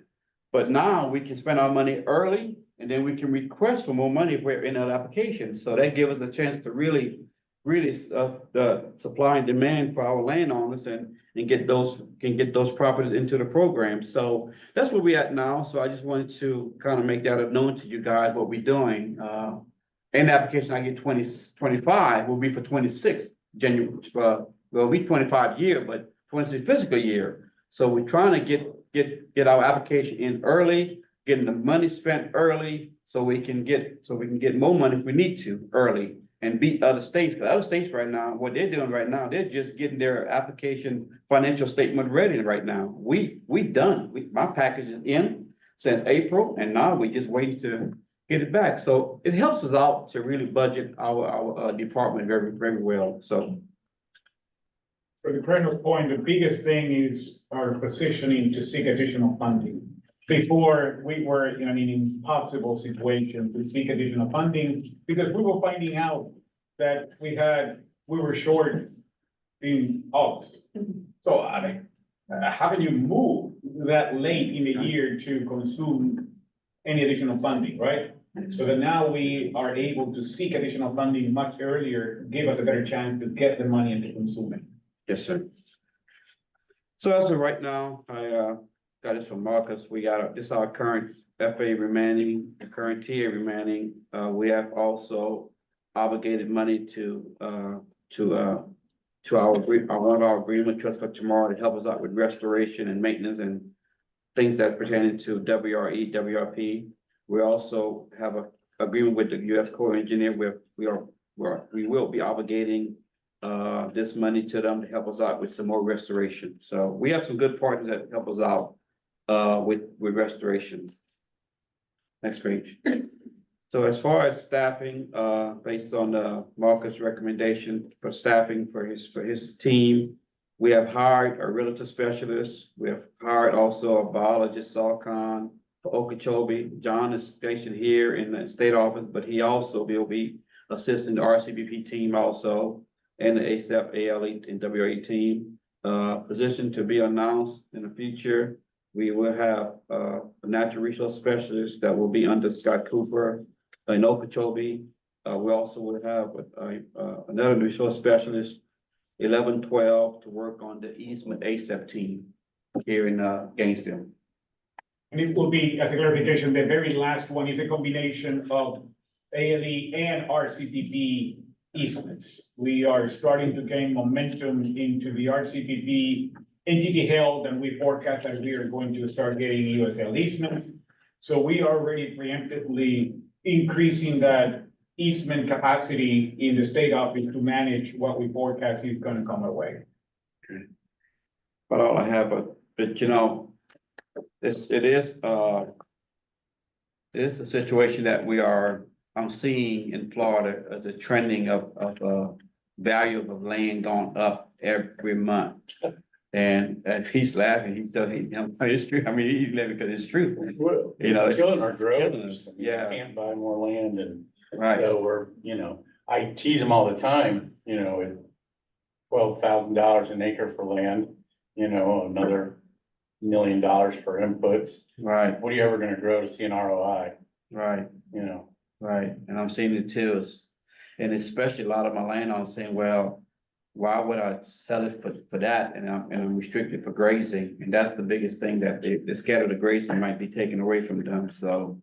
But, with the state having money and we having money, I think the money that I do have, I mean, we are getting, I think is gonna suffice our program and continue to bring more easement into the program, but it's tough sometimes when you can't buy the whole property, and you need the whole property, you don't have the money, so it's right now we are but the RA should help us out a lot next year, by acquiring some of these properties that we need to acquire, so fingers crossed that the price stay level for right now. Yes, ma'am. Just curious, how did the outreach event go? I know you did one in the fall. Yes. You had a lot of folks come. That helped out a lot. Did you generate applications? I joined the application, also Sarah got more applications than I did.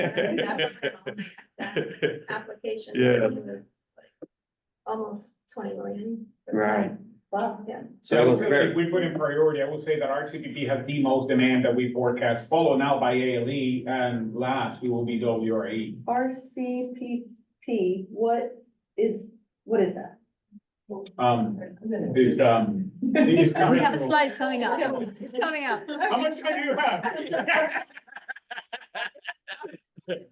I mean, it's a fair question. I mean, the program is a single program that does everything that NRCS does under one program. So that's how complex that program it really is. We can do watershed project size, we can do what EQIP does, CSP, easements, is everything under one roof. The only difference is that we leverage funding, right? You have to come in with some monies to be matched. And it's through a proposal partnership type, I'm simplifying a very complex process, but that's the best that I can. So our partnerships. RCPP has to have a match. Yes, it's not a one-to-one. Correct, it's a difference between contribution and match, it's a legal definition, right? But be as it may, you do need to bring some level of contribution to the table, You gotta bring something to the table to go with the. the proposal. Could it be throwing, an FDAC BNP match with a micro irrigation for NRCS? It can, but that would be up to the, yeah, I mean, devil is on the details, right? But what can I advise is that if you want to broach an idea or a concept, we can actually schedule a call, and Hillary and Denise, Lijet, we can guide you through a concept to see if it's feasible or not. And all that I would advise is that maybe we can forward to her the STC questionnaire. Sure. Because if you're able to answer some of these questions, we'll give you some clarity as of is this project ready to be deployed or not?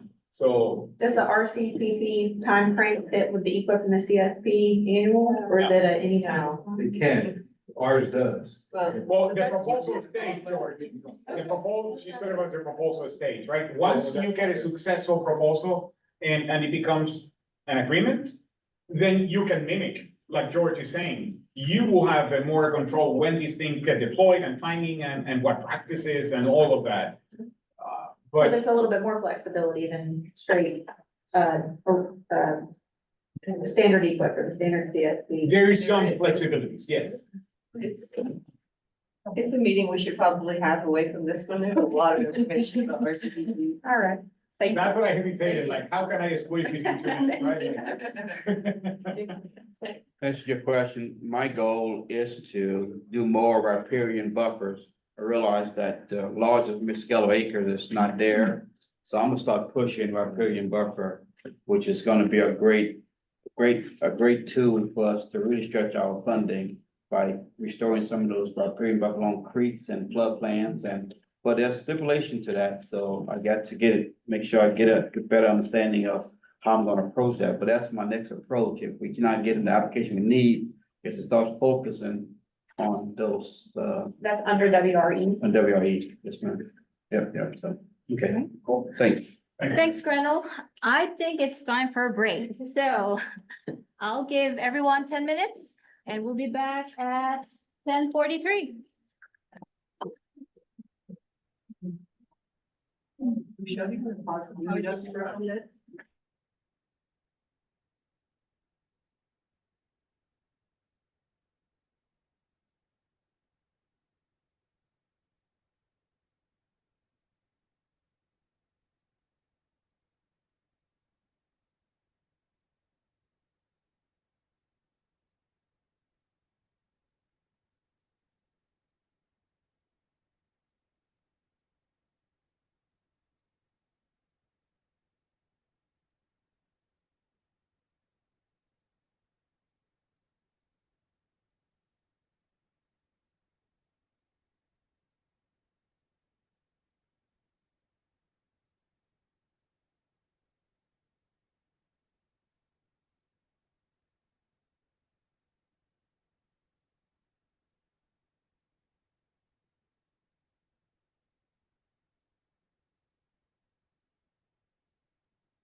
All right, welcome back. Give a few minutes to settle.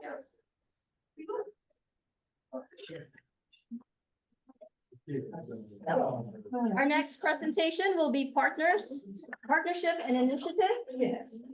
Hillary Barnhart, our Assistant State Conservationist for Partners and Initiative, is not here.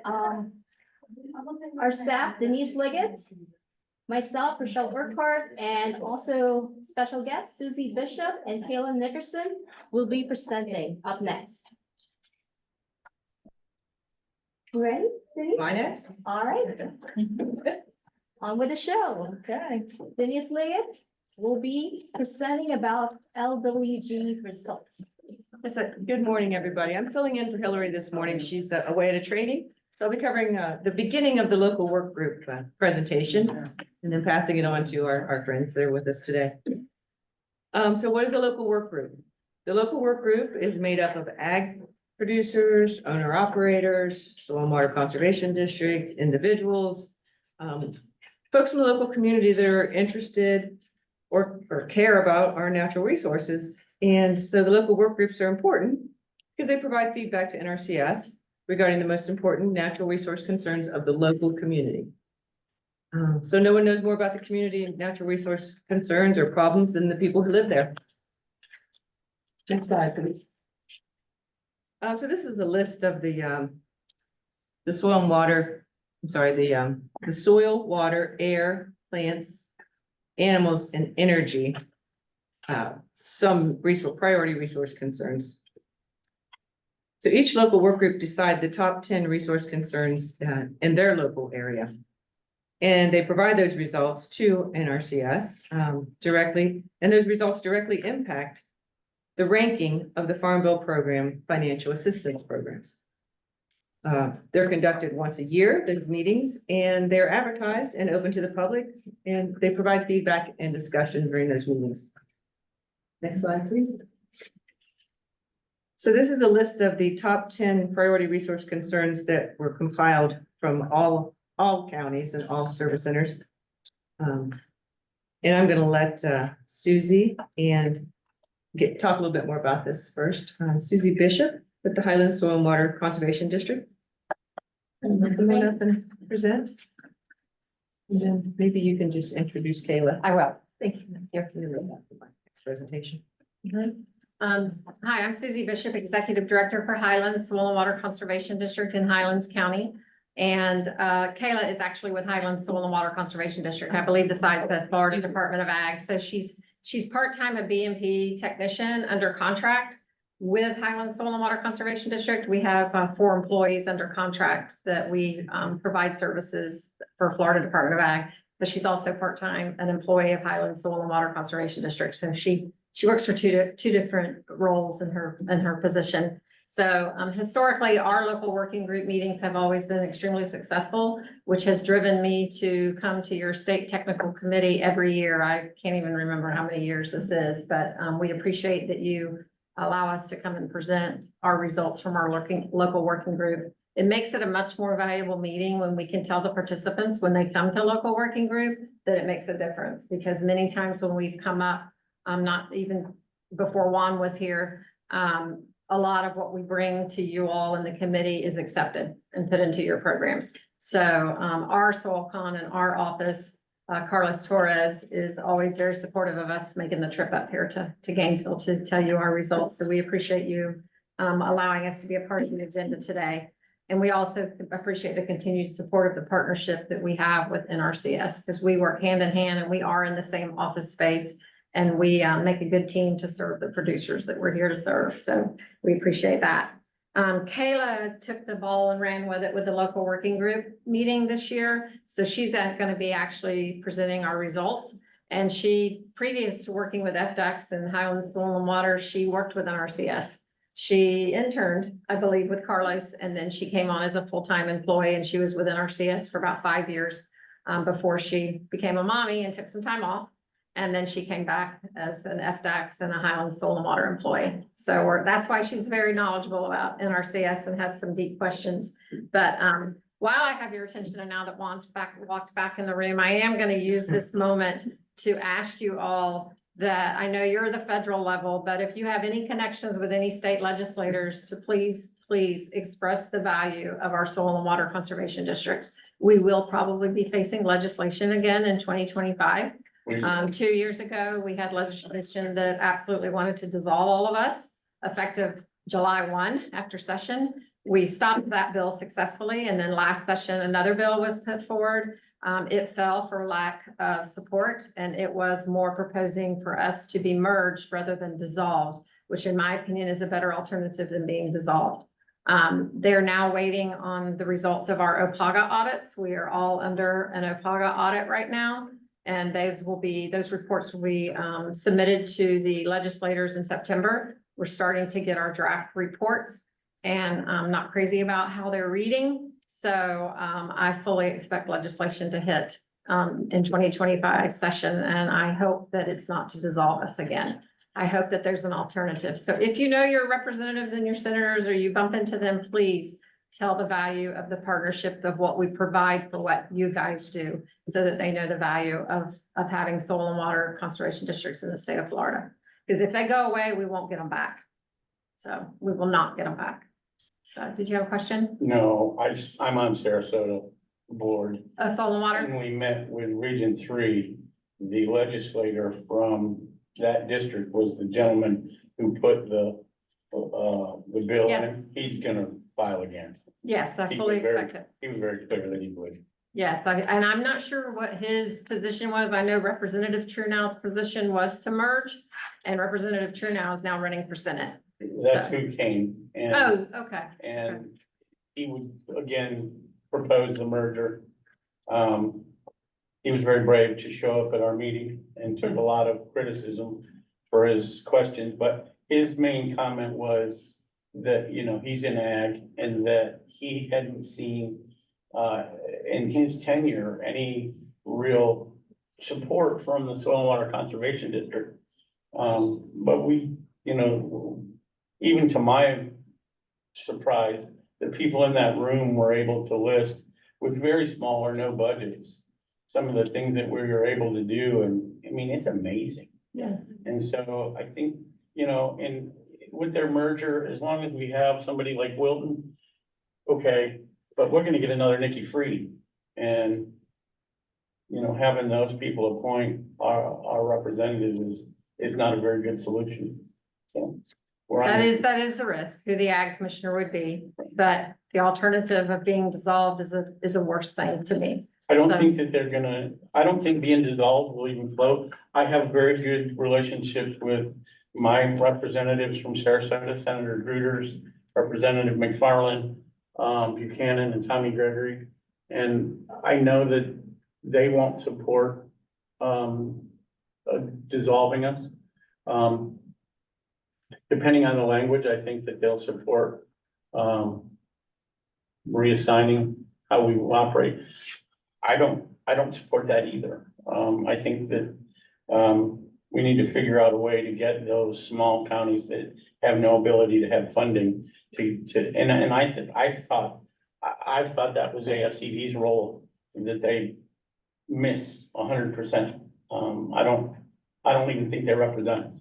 I think they represent the people that pay their wages, and quite frankly, that comes from DAX and USDA, and not, our membership doesn't add up to their miscellaneous budget. So our membership dues add up to nothing to them, and they don't represent us, but, I'm on your team. Yeah, so again, I just appreciate you having us here today, and we'll continue to battle legislation and see if we can keep ourselves from being dissolved, so that we'll be here next year and the next year at the State Technical Committee. So I'm gonna hand it over to Kayla, and she's going to give you the results from our local working group. And please, feel free to ask questions. Please do ask questions, because I can talk all day long from there, but I get nervous up here. Yeah, so Kayla Nickerson out of Highland Soil and Water. We had our local working group meeting on April 16th, and we had an excellent attendance. I don't remember the number count, but full room, really great industry representation, and some public interest groups, some other local government. It was just really good, a really good workshop. And we tried to limit it to an hour, but that conversation could have gone on for a long time.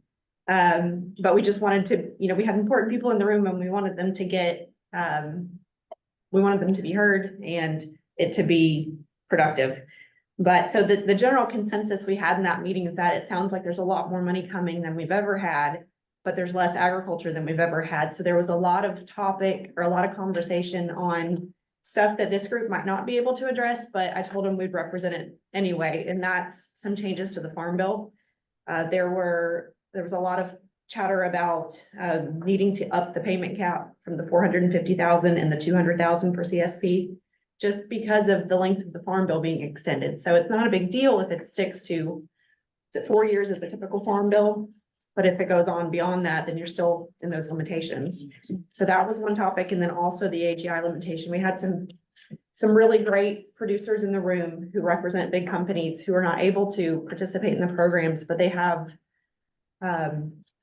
really great projects that they would like to do. So, and maybe NRCS isn't the right group for them to partner with, but it's very in line with what the agency's goals are. So I told them we would make that comment as well. And then at the state level, so something that they did speak a lot about was cross-training of staff between FSA and NRCS. There is that bottleneck of the eligibility issues. And I understand that NRCS employees aren't able to help with the eligibility process anymore. Is that accurate? We're not really. Well, it's like me asking FSA, go ahead and dig a hole and determine if it's a wetland, right? Everybody has their own responsibility by statute and their expertise. Yeah. So. I guess I know in the past, like I'm talking 15 years ago when I worked for NRCS, we could maybe envelope up the eligibility documents, send them to them. We don't really have that ability anymore. Is that? I want to speak on the challenge with that is you have an applicant that could be a corporation, that could be an LLC. You get the variability of packaging up when we don't understand how they do business. And if we send them one AGI form, but they have 10 members, could be mismessaging on our part, right? So we're trying to stay out of the business of doing that work that is really FSA's expertise. Let's say that by helping, we have not. Because mistakenly, we have sent the wrong form. Okay. Right? I mean, we have a big booklet that we mailed that AGI form to help, but we end up mailing the wrong form. Okay. And that created a big thing. Well, you send it to me. Well, it was the wrong form. It was not ill intended. I don't work for them. And then if I say, we'll go back, thank you, help, but I would appreciate if you let us handle it, right? I mean, I can go on and on. It is a difficult and people, staffing is very different between our ability to hire people versus FSA. Yeah. FSA as an agency is very different. They do not have the legal ability to grow the way that NRCS does, right? I mean, NRCS, we do not, our allocation is for servicing, so that we get more programs, we get more money. FSA gets no programs, they get a flat line, they get 1 billion, 100 programs, they get the same amount of money. They do not get more technical assistance, they don't get more money to hire more people in proportion to the programs that they're servicing, they get what they get. So they cannot grow the way that we do, that if we have more programs, we can get more people because we get more money. FSA does not work in that way, period. So that they cannot grow the same way that we do. So now that NRCS is growing so fast, this is starting to show, right? When we had the $20 million around, that is manageable, but now when we are doubling, close to tripling our budget, FSA cylinders, they're not moving as fast as we would like them because they simply don't have the man and woman power to move them forward. So that's the bottleneck. That's the issue. And that's what Amber and I were honing in into the January 21st deadline, right? And that's what we're encouraging early on. Send your people to do the track and the eligibility and track and farm number because it takes time. Yeah, and to speak to that, that was a big topic in our local working group because we don't have an FSA office in our county. So our producers have to travel to the neighboring county of Okeechobee. In fact, we have 5 field offices during Hurricane Ian that it was serviced by 1 employee of FSA in Washula. Well, and we have another one in Heaven, something, right? It was a town in Heaven that they have an office, a field office, NRCS, but I forgot the name, it's out. I think it's north of, Fort Myers, so BSMA is one office servicing Yeah. 5 NRCS field offices. We have that problem, absolutely. So yeah, that was one thing that surfaced, that we would appreciate NRCS doing all you can to politic for us to get an FSA office back in Highlands County. So So obviously you don't have, every NRCS service center doesn't have an FSA No. office in the county. No. Just like I mean, it's just that, and we acknowledge the difficulty with Yeah. FSA, right? I mean, and they're so understaffed. Very understaffed. Okay. And then the other comment they had at the state level is they understand that CRP might be coming to Florida. There was kind of a conversation in the room that might be possible. And they were asking that if that's the case, and if someone's sitting at the table in that conversation, to please include specialty crops as eligible crops. so number one, CRP has always been in the state of Florida, right? I mean, the thing is that because our land is so expensive and the soil rates, because the CRP gets reimbursed based on, not reimbursed, but paid based on the soil's type. And it's a rental rate that is established nationally for every soil type. But when you average those soil rates and how expensive the land is in Florida, we simply we don't pay enough to make this program financially attractive to many parts of the state. So where we have active CRP contracts is in the Panhandle, where land is somewhat more affordable than it used to be. Now people are moving to the Panhandle as aggressively as other part of the state. The thing is that most people don't realize it. So, it's just Florida is not a state that is designed for CRP by the simple fact that land is too expensive in the state. Okay, that's good to know. I'll report that back to them. Where I would love to see a change is on the grasslands program. Because there is a limit of 5% cover of trees, and that's why we do not get that grasslands opportunity like Colorado and other states get, like South Dakota, that they get thousands of participants because they have this grasslands program that is very attractive. But if you exceed the 5% forest or cap, there is a percentage of forest canopy in a grassland by CRP that if you exceed 5%, you're no longer eligible for that program. And most of our grasslands in Florida do have or exceed that 5% canopy cover. So, That's under CRP? yeah. That one, I would really, that one has a better hope, in my opinion, than trying to toy with the cropland and these and that. You can do all permutations and eligibility. The money is the reason that people are not in is not because they lack crop history or eligible lands. It is simply money. It's money. You're setting aside land for 5, 10, 15 years if you plant trees. And you know that commercially you can get twice as much money. Right. What is the grasslands program, if that were here? What are you agreeing to? If CRP is taking out of production. No cows on the property? I don't have it, so I don't know the details, but I will let Okay. you know. Okay, yeah, I just hadn't heard of that one, no big deal. Okay, all right, the next point was staffing needs. Highlands County has had, we've had Carlos Torres, who's fantastic. And he's done a great job in our office, but he's been a one-man show for a while and it's showing. A lot of folks in the room have just mentioned having difficulty getting in touch, being able to get stuff done in a timely manner. And wanted to make the comment that we do have the space. So in our situation, Highland Soil and Water has the office space and NRCS is in there with us. They have a partnership agreement for that. So we do have the space for more staff. And also we've proposed a contribution agreement since this meeting for a part-time assistant for Carlos. So that's something we hope to be able to move forward with as well. But you requested that through Jack? Yes. Yeah. Oh, okay. It hasn't formally gone through yet. We've been working on the paperwork. Oh, okay. I have not. And number two, I mean, you have Buchanan with Carlos Torres though. He's True. not alone. But you're right. Oh, okay. You're right. I just wanted to make sure You're that right. people are showing up to work. Yeah, no, you're right. I I guess we're do not thinking, have I have, my first effort is to make sure that I did not have single individual field offices. Like one person per field office is brutal. So we do not have any office, maybe Madison, because we have people retiring and whatnot that, but permanent offices, every office at least have 2 people. Mhm. No I think- office in the state of Florida has less than 2 people. I think we're alluding to the position that's been vacant for a little while because she got promoted. What was the actual? Sierra? Correct. Yeah, the soil. Yeah. That's soil not fund been position. replaced, so he's covered up.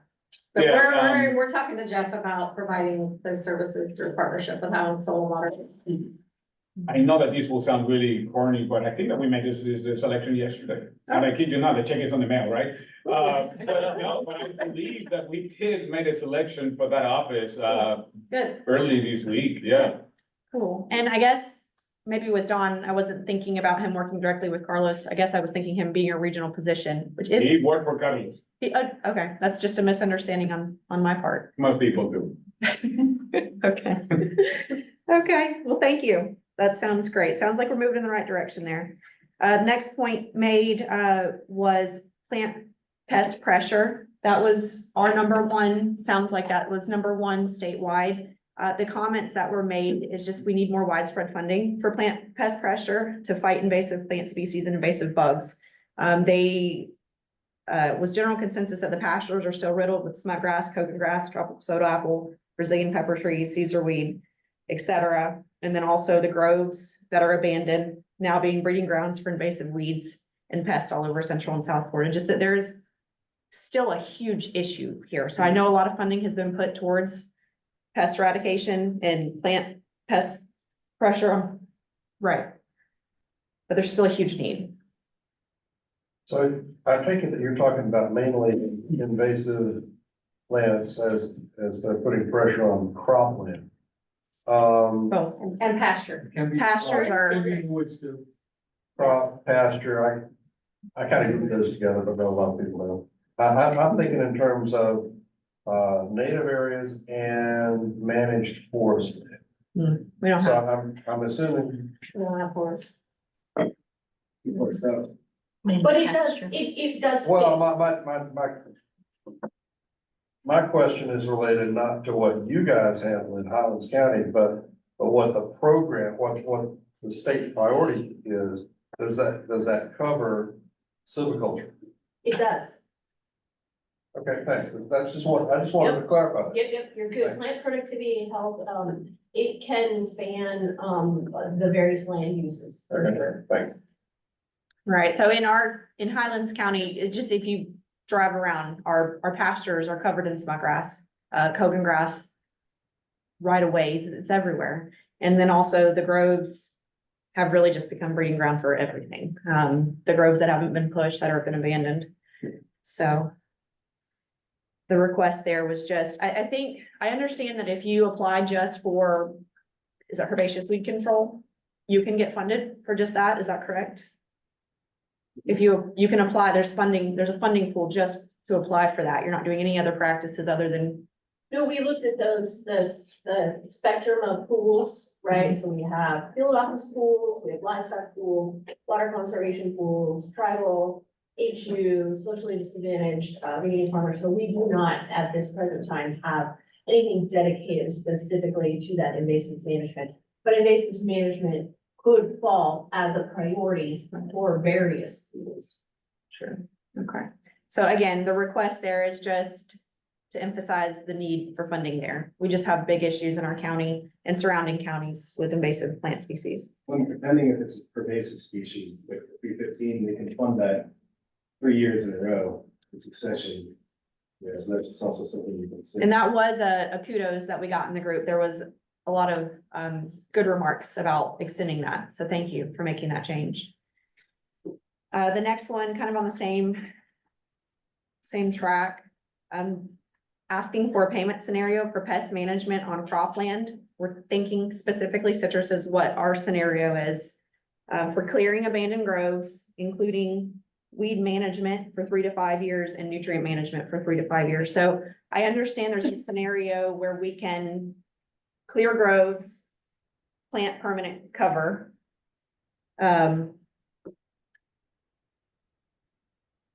Sorry. This request is going along. Are you familiar with the chart program that we have in Florida? The citrus habitat, I don't remember it's where you can push a grove and you get a tax exemption for 5 years. Are you familiar with that? They were just hoping. When you push what? You can push an abandoned citrus grove and the property appraiser can grant you a tax exemption for 5 years at that lower rate. It's to curb development, right? So they were hoping for a practice scenario from NRCS that would match that to help them keep it there opposed to selling, because even if you get your tax exemption in year 2, you could still sell it. You lose the tax exemption, but you're making money off of selling to development. So they're suggesting a scenario to go along with that CHIRP program to incentivize folks to keep it in ag land versus selling to development, because development rates have been huge in our area. Every year. I know, it's a widespread problem, but especially the groves I know. in our area. It's hard to incentivize them to keep it in ag when development prices are so high. And we had a lot of discussion about what's the resource concern there. And a lot of times it is this invasive plant species coming in, it's riddled with disease. It's making problems for your neighbors who are still in productive ag. So the resource concern there is the plant pest pressure and the invasive species. So coming up with a scenario that is compatible with the CHIRP program is the request.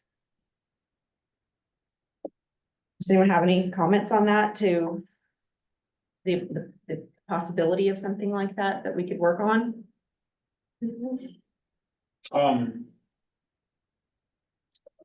Nothing that I can think of that is a match made in heaven with that. Because we typically pay for specific practices. Right. This is a payment for you to continue doing what you're doing and not develop it, which is an easement for us, right? But these folks do not want to do this on a permanent basis, like in a perpetuity. So that give us, I mean, unless they're willing to take it, right? I mean, a perpetual easement, then they will be folks, with different programs available. ALE is an option, RCPP is another option. I remember the caveat that got us deep in this conversation. So I understand that from the last local working group meeting, there was a practice scenario created where you could do fence around, you could clear the abandoned grove under obstruction removal, I believe. Perimeter fencing could be put if you're planting it in permanent cover for 5 years. Prescribed grazing must be on there, but it was a specific grazing scenario. This scenario that they were talking about isn't to put cows on the property, but to put it in a permanent cover. It's just not going to be classified as grazing. So the practice scenario would be obstruction removal, permanent planting, invasive species removal, plant, pest management. Or maybe cover crop. Is it a crop? I would say, there's an agricultural component when we're thinking about equipment CSP, so. True. We would still need. The working land. Production, agriculture. So maybe the crop would be hay. If that there's opportunities to look at, switching land uses, like that from, say, more intensive to a less intensive. The program offers that as an approach. That's one of the focuses of one of our RCPPs, is just that. Is But let me- taking out a crop and planting permanent or trees. And so the scenario, I believe the scenario is there for grazing, which is fantastic. We weren't aware that that was out there. We would have probably pushed a lot of people to apply for that because there is an interest in putting cows on previously cropland, specifically groves. That, The NRCS will never pay for permanent. We have been, George, doing some of that, but that's something that I have to reconsider. It's been abused, and sadly, like everything happens, I have to pull back from likely offering perimeter fence. Of course, people find out and they come up and it is not my intent to be doing thousands of acres and miles of fencing. sure. It does, consequences sometimes when you make decisions, and the state of Florida is so diverse. From the Panhandle to Florida City, when you make one decision, it's fascinating how it ricochet and how it's executed in different places. Sure. But perimeter fencing is something that I have to heavily likely backtrack or reconsider how we do it. Okay. That said, even if we would have a match made in heaven to what you're proposing, right? I want to add the clarification, and this is not gonna be IRA funding, number one, some of the practices. And number two, the demand that we have, it's not like we're short in demand for regular Equip Classic. I'm still only able to fund between 27 and 30% of the applications. So 70% of the applications under Classic Equip goes unfunded. Okay. So that I'm always making sure that I am building a demand when I can provide a supply, right? I don't want to create this demand and expectation, because right now our base allocation, I don't forecast that is going to increase in that fashion. Now, if we have the ability to do that under IRA, that is a different conversation, right? Because I am going to get, we are gonna get a substantial amount of money under IRA. But Classic, we don't. We don't Reality is that we're gonna anticipate be getting higher flatline. funding levels What under, was the that? we don't anticipate getting higher funding levels under. For Classic, Classic. I do not. Okay. I do. I mean, the reality is that anything more than $25 million under Classic Equip, I just don't see it. We getting it. We make it a few $1 million, but it's not gonna be a wholesale change. That, once again, I'm always, and that's the intent of this committee, right? Is for us to understand that we have limited supply of what we can afford. So that's what we ask local work groups to determine, hey, tell me what is your number 1, 2, and 3. So because if I would have money for everyone, if we would have money, this isn't an issue, right? But because we have so limited funding, that's what we're gonna make sure that at least to the greatest extent possible that we fund what is truthfully the highest priorities statewide. So it is a supply and demand challenge. That's a great explanation. Thank you. We'll take that back to them. Okay, the other was a payment scenario for fencing, either permanent or temporary, on cropland to allow grazing as a part of a crop rotation to improve soil health. Yeah, Same scenario? that's how the perimeter fencing copies ahead, basically, Oh. is, well, in order to allow this grazing of cropland, we need this infrastructure. And it was perceived that it would have been medium acreage, that we will develop this infrastructure to allow grazing these croplands. Sure. When poof. Big acreage. So Okay, then it just, so that's exactly what we need to reassess, is that particularly perimeter fencing, everything else I don't see an issue with, right? You know, the wells, the pipelines, but the perimeter fencing is the one that we need to, have a reevaluation. okay. Last specific scenario was forage and biomass planting. It was presented that the payment rate was insufficient. So we're talking real into the weeds here, but it said, there was an additional herbicide treatment needed, additional disking, and the freight was higher than on the payment scenario. So hoping to increase that. And we could get specifics with receipts and stuff if you guys are interested in Correct. I seeing. mean, there is a process that we use, to appeal for an increase of a payment schedule rate, but that is not a Gainesville decision.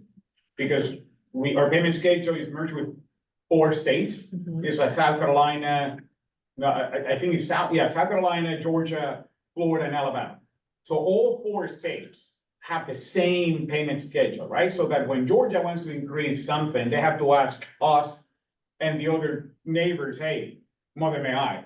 So it's something that we want to increase, that we simply say, sure, let's do it. We do need to coordinate with other states into any increase. So the technicality, any request from Florida, we first vetted here, like, makes sense? Do we have the supporting documentation to us go forward to request that increase? That is the first test. Then once we agreed in Gainesville State Office, like, yeah, we should go forward. It has merit. We should seek an increase. Then we present this business case to the other states to see the yay or nay, right?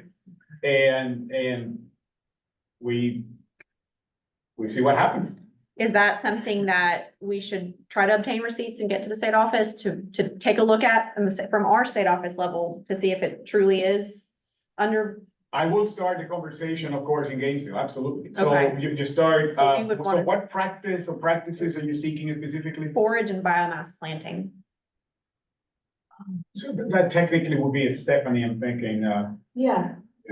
so start the conversation with Stephanie Bauer. She works for the State Resource Conservationist, she's our state rangelands specialist. Can you tell me the spelling of the last name, approximate? B-O. E-R. Okay. Is Stephanie here? So currently there's one treatment for herbicide and 2 disking, and they were saying that 2 treatments for herbiciding and 3 to 4 disking. Yeah, I mean, work with Stephanie to the technical, because the first question will be the technical adequacy of what you're seeking, right? So once we get to a yes into that technical side of the house, then we will shift to the finance and the economy, like, show me the receipts, show me what it takes and how much is the cost. Then we will group the technical adequacy with the finance, and then we go forward with a request, so you know, that meeting happened yesterday. For this. Keep your nod, like yesterday, not like verbatim, it happened yesterday. For fiscal year 25, right? So that any request that you give me today, you're looking for 26. Okay. But the earlier that you do that, the better. Yeah. Because it is on a fairly. But as you can, I mean, you do have some fun. Okay. Meeting happened yesterday. I mean. Okay. And then the only other comment that was made, was the need to ramp up outreach to inform changes and increase awareness of the programs. In our office, they just mentioned that you can't really put that on Carlos, right? At the time, he was a one-man show. Yes, we do have more folks now, and we're hoping to up that, but,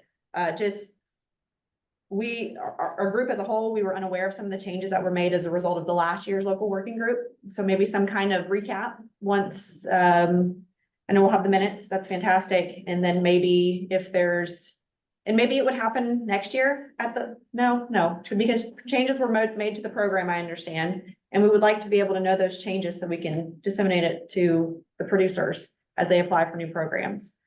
Which I'm so happy to be here to be able to take this information back to folks in my area and talk to them about what's available. But I don't know if there's any formal write-up about what comes from the state technical committee meetings. I'm asking. So you mean that besides the minutes? Changes that are made. So the minutes will talk about what was presented. For example, this scenario of the perimeter fencing being available to convert groves to pasture land. That's something we didn't know that people could apply for last fiscal year in the EQIP program, or we would have really gotten that information out there. And I hear you with Carlos, but that is Carlos' job. The reality is that it is the district conservationist's job to convey that information. I mean, I recognize some of the challenges, but there are some embedded responsibilities, and that is one of them. So regardless of how busy you are, you do have a job. But I think what she's saying is there something released, like a report? No. Because the minutes are about what's being presented and what we're all discussing. That doesn't tell the results. Yeah, the changes to. Changes that really take place. The district conservationist should be conveyed that information. But he's provided that in the new program. We do monthly briefings to, as we evolve with programs, it's not that we make all these decisions in one batch. Right. And we execute them, we develop them as we go, right? So that's why we keep our employees posted. Once a month, we do teleconferences, all of them saying, this is what it changed, this is you need to stop doing this, you need to start using this form, you need to add it. We keep them as informed as we can, right? I guess what we're getting at is, do you identify the ones that are changes because of the state technical committee and things that are presented to you, I think is what we're getting at. It's hard to ask producers and people in your community to come to this meeting every year unless they know results are happening. You know, and some people will always, So it's just- I get you, right? It's a perception. And some people say that they never listen to us, they don't pay, well, because they're asking things that they're not reachable to us or they're simply not attainable. I am not moved by that anymore, right? I mean, people will say what they say. We are responding to anything that we can, right? Right. And we do get feedback and we let people know. I will have to work with Hillary to see how we want to convey this, because we don't make all these decisions in a single batch so that we can turn it into a report like, this is what you told us, this is what we did. Because some of these things take 2 years to execute. So even if I agree today, the wheels take some time to get there, right? And maybe I will be reporting 2 years down the road that we did enacted these discussion that we agreed today, like what Scott is planning to do with the plan. It will take some time to approve and execute so that you will not see on the ground the results of these in a while. So that is difficult sometimes to say we approve this and that we're doing it because people will not see it in a year and a half, maybe. Right. We get a lot of these same questions in our local working groups as well. Yeah. And I gotta say, they're being less attended by producers. I mean, Sarasota is diminishing our agriculture Yeah. significantly. It's going more boutique guys, and those are the guys that are showing up and should see those questions. So let me look into what we can do to mitigate for some of this communication aspect of it. This is communication more than anything else, right? I'm trying to think back of things we've presented 5, 6 years ago, 4 years ago. And Carlos will come to me and say, hey, just wanted to let you know, they made the change for, I'm just gonna pull one, eradication of smutgrass. Yes. Glad you went and presented that. So I was able to say to my board and my producers that came, hey, I'm really glad you came. And we had that discussion about smutgrass because guess what? It did get added to their programs. It is gonna be funded. And you can talk to Carlos about your opportunities. I mean, that's what I'm getting at, that they can see. And me too. That is exactly what Carlos should be doing, Right. every DC, right? Like we convey to them, what is it that we're doing? And that's their job to convey that info to their respective. I get all that, but are you also saying, hey, local working group, these are the 3 points that came out of local working group and we have considered them when we're working on the changes, a year or 2 years later, it works. You know what I mean? Cause he's not, I mean, how does everybody know what's present? I don't know. I guess I can't explain all that. I'm trying to get. I know exactly what you mean. It's just how, I know what you're thinking. Is how can I get there? I will have to internally discuss with our crew how best to get who you are. I mean, I know what you mean. We're fighting to justify our existence right now, so. Absolutely we are. To give us that we do have an effect, you know. I mean, just very I basic. mean, we're the only soil and water that shows up to present. Just, And just so. very basic is we have field office funding, right?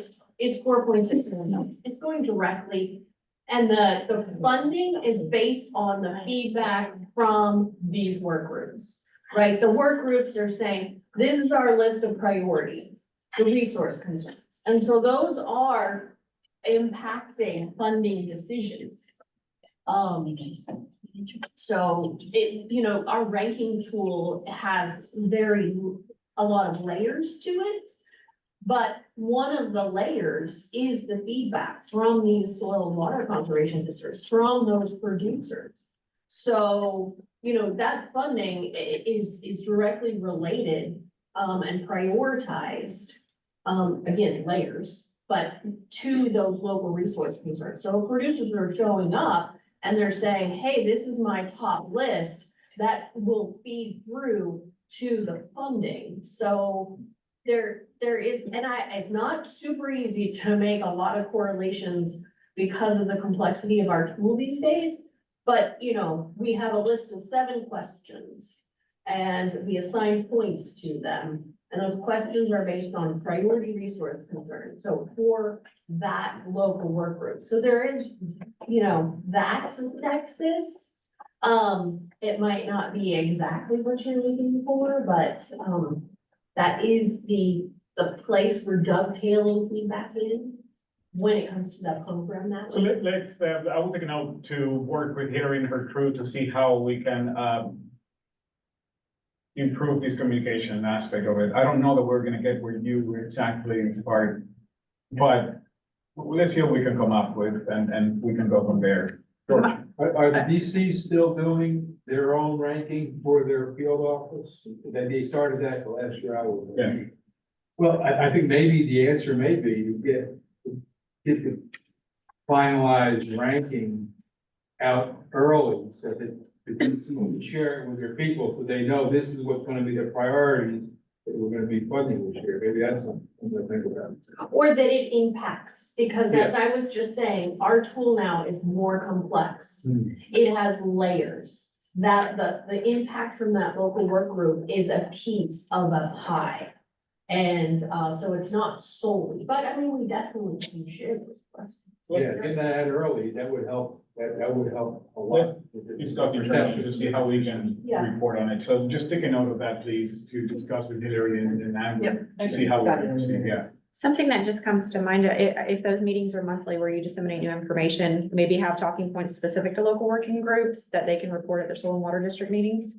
And every DC, I believe, still attends soil and water I conservation. mean, Carlos gives us an update every month. Yeah, but maybe it wouldn't be, but if it's like, you know, when y'all present it to them as a result of local working group, maybe they could present it that way too. I don't know, I'm kind of thinking. We'll look at what happens.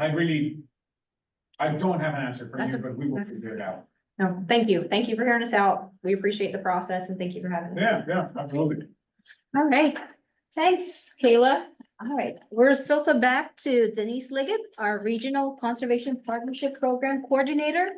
And she'll be talking about RCPP. Yes, well, I'm not planning to go over all the details of the RCPP program, as I did do that in our January State Technical Committee meeting. So I do want to point out that we have currently 6 active RCPP projects. Each project is a 5-year project, and if you look, it's kind of hard to see, but the tall timbers and the North Florida Land Trust, Osceola to Ocala Wildlife Corridor projects were awarded in 2019. The Alachua Conservation Trust Surface to Springs was awarded in 2020. The Alachua Conservation Trust Forest to Golf project was awarded in 2022.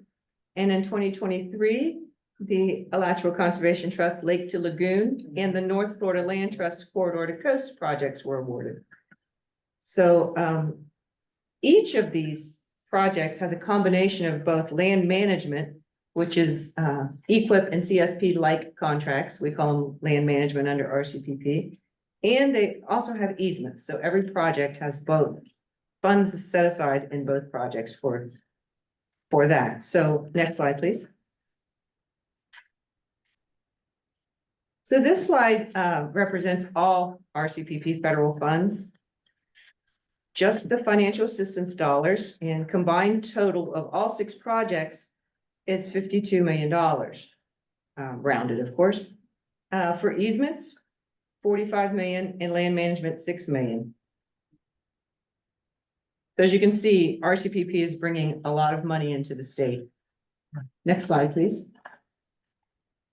And just the last couple of years highlighted here, in fiscal year 2023, we obligated $675,000 worth of land management contracts with producers and $635,000 of easements. This year, as you can see, our easements have gone way up. We estimate awarding $5 million in easements and 1.2 in land management contracts. Next slide, please. So NRCS is currently accepting applications for new proposals, which we do every year. But we do have IRA funding right now. So this year we have approximately $1.5 billion nationwide. We are expecting several proposals in Florida and we're hoping for 4, but we'll see what happens. That's final decisions are made at the national level. But we do have a say and we get to review and provide our feedback. So, those proposals are due July 2nd, as Juan mentioned earlier. So that's all I have to present on that. If anybody has any questions, I'll be glad to try to answer them. Pretty unusual, this rate that Denise showed between easements and land management. Most of the states is backwards, so you know. This is a very uniqueness of Florida is how heavy we're going on easements, and it seems the trend continues for the proposals that we know. That continues to be a heavy easement emphasis into the proposals as well. So that all indications are that will continue to be the trend, to be mostly easements with a additionality of land management practices. So one thing I did want to mention, we do have some flexibilities in the RCPP program that we don't have in others, and one of them, very important, is an AGI waiver for the entire project area.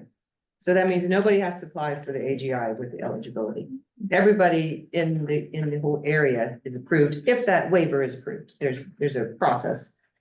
And then we also have, we don't have the payment limitation that other programs do. The waiver that has never been denied, but yeah, you need to request it. Yes, never been, the AGI has never been denied, but yes, so we don't have a payment limitation on. I'm just saying. So our equip-like contracts are not limited. We do have a contract limitation, but not a payment limitation. Just some things to point out. But it's true, the payment limitation is not waived. That is, well, we do have the ability to go above the 450 now. Yes, we do. Yeah, for RCPP, there's Yes. no We have no contract limitation. limit or payment limitation. Payment limitation, we have been mimicking equip 450,000 as the standard for payment limitation on RCTP, but there is not a written limit per se per award, or, per participation, like we have a cap for equip, for example. Right, it's a contract limitation, but then you could just have another contract. Correct, so that is another reason to pursue RCPP. That is another flexibility that is afforded to the program. It's made it very popular, for sure. I just have like a big picture question with RCPP. Mhm. So across the United States, there's those like, focal regions for RCPP, we're in like a Longleaf Pine. Oh, the critical Well, the critical conservation area. conservation areas. You can still apply for an RCPP without being in one of those areas. That is correct, yes. Then you just rank higher potentially. We have a different funding pool set aside within the RCPP funds for the critical conservation areas, but we also have funds set aside, it's a 50-50 outside of the conservation areas, so it's very fair. Just picturing like South Mhm. Florida or something. like Right, that. we don't have the Longleaf Pine there, but we do have funds available. But a clarification, it's not like you rank any higher or lower, right? Okay. Is Different fund. we have an RCPP at the pen with two pockets, a CCA pocket and a multi-state pocket in the same pen, right? So that when you apply, you either fit in this pocket or that one. And that's what you're competing against it, right? So it's not like you rank any higher because you chose either or. What really comes into play is your chances of being funded. And we don't have visibility because we don't know how other states nationally, if they're leaning towards CCA or they're leaning a state. But to Denise's point, by statute it's 50-50. So the funding on Classic, which is their regular RCTP, the IRA is different rules of engagement, whatnot, but in essence, it's 50-50 between these two accounts. And for you to apply in CCA, 100% of your project has to be within the CCA area, which mind you, includes like 2/3 of the state of Florida. Sure, I mean, well, you look at the map and everything's in, North Florida. I mean, that's probably coincidental to some extent. Yeah, you can see that they're overlapping over, yeah, I mean. My question is, has there been any in Central and South Florida? Because the map clearly shows. Under the 2014 Farm Bill, there were some, Right. but the program has changed with the 2018 Farm Bill. So no, we don't currently have any under the 18 Farm Bill, but we're hoping to get some with this next round, and we do have some interest from South Florida for If sure. in the 2014 Farm Bill, we had a project on the very western side. It's a healthy forest, it's some, Mhm.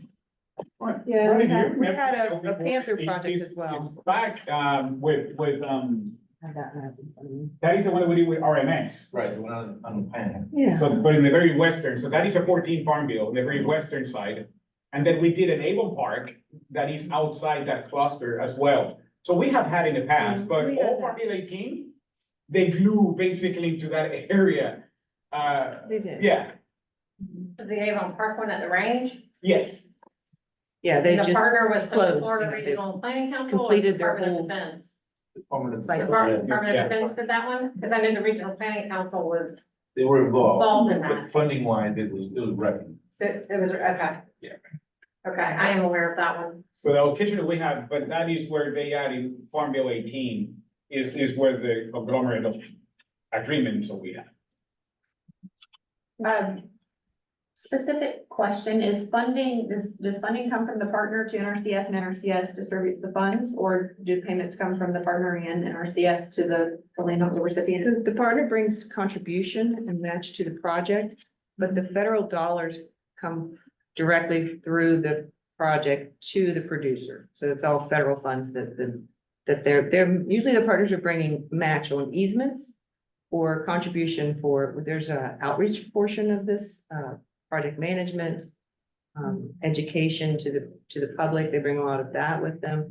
And then they also help assist with conservation planning and technical assistance. So it all depends on the partnership and the And what you're goals of the seeking to project. do, right? Yeah, what is the project's goals and objectives? That is each one is separate and unique. So that's what makes it so complicated to explain quickly. Like easements, is a great example. If you're an NTDL easement, you need to come up with 50% of the acquisition money to the table. It's not, but if you're doing US held easements, that the government will hold the easement, your match is way less because we pay 100%, right? So it varies who is gonna hold the easement and what you're seeking to do. So we don't have a requirement of a 50-50 match, so partners can bring whatever they can bring, but they do get scored.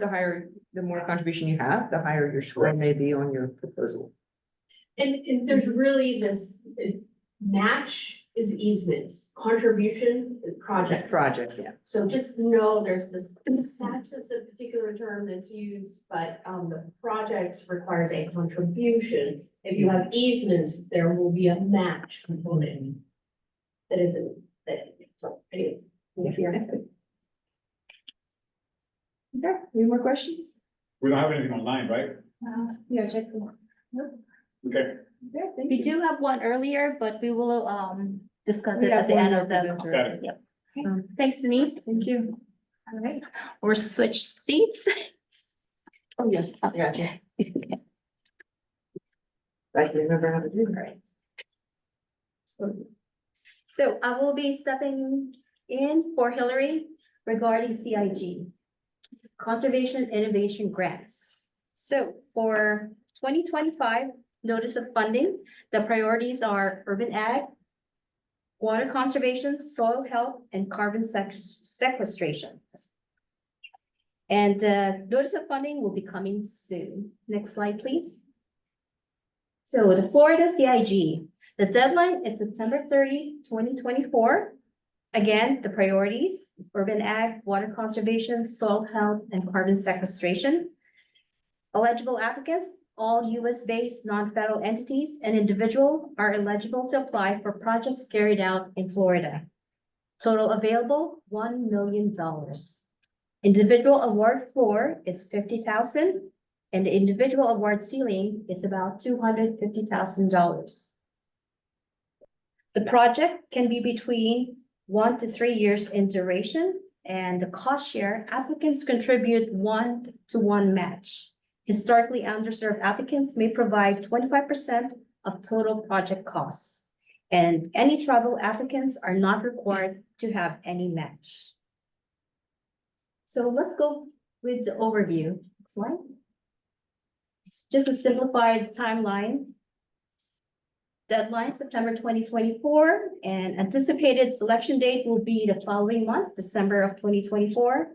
By March of 2025, we'll have the agreements developed with NRCS and awardee, and by 2025 of June, we'll have the anticipated start date. Next slide. And here's Hillary's contact information. A clarification on the funding, $1 million available for conservation innovation grants is split between, $500,000 will be classic EQIP, and this is a subset of EQIP, so you know. That is the only program we're allowed to use to do this conservation innovation grant. And half of it will be IRA, and the other one will be non-IRA funding. And that does come with a 1-to-1 match, and in-kind is counted towards your matching funds as well. You don't have to be all cash match. We have several, actually. How many active we have, would you say? Maybe 10? I do not have that information. That's okay. I mean, we have been offering About this for the last 3 years. We have been pretty steady offering, and I'm planning to continue to do so. I mean, the reality is that the first year we got like a whopping 3 proposals, right? I mean, we were almost underprescribed the first year because people even knew about us. But now it is a true competition, I have to say. People now are actually monitoring for these, and NFOs, and people have been systematically applying for it. So I encourage people to take a closer look at these opportunities, particularly if you have ideas outside the box. This is the best place to get some of these things executed. Like we have folks doing cooling down some high tunnels with like a geothermal of some sort, right? We have other folks doing gravity irrigation in potatoes in the eastern part of the state. We have, I mean, things like that. Every state have their own uniqueness of what they do with these grants. It is our intent to, as they evolve, to do a portfolio with these innovation grants so that we know what has been successful, what has not worked. And by the way, it's not a requirement of success. That's what they call it, innovation. We do recognize that some of these projects will in fact flatline and some of them will be successful. But part of these processes is to understand what works and what doesn't. So don't be discouraged, and I just want you to take a bite of the apple and see where that takes us. Go ahead.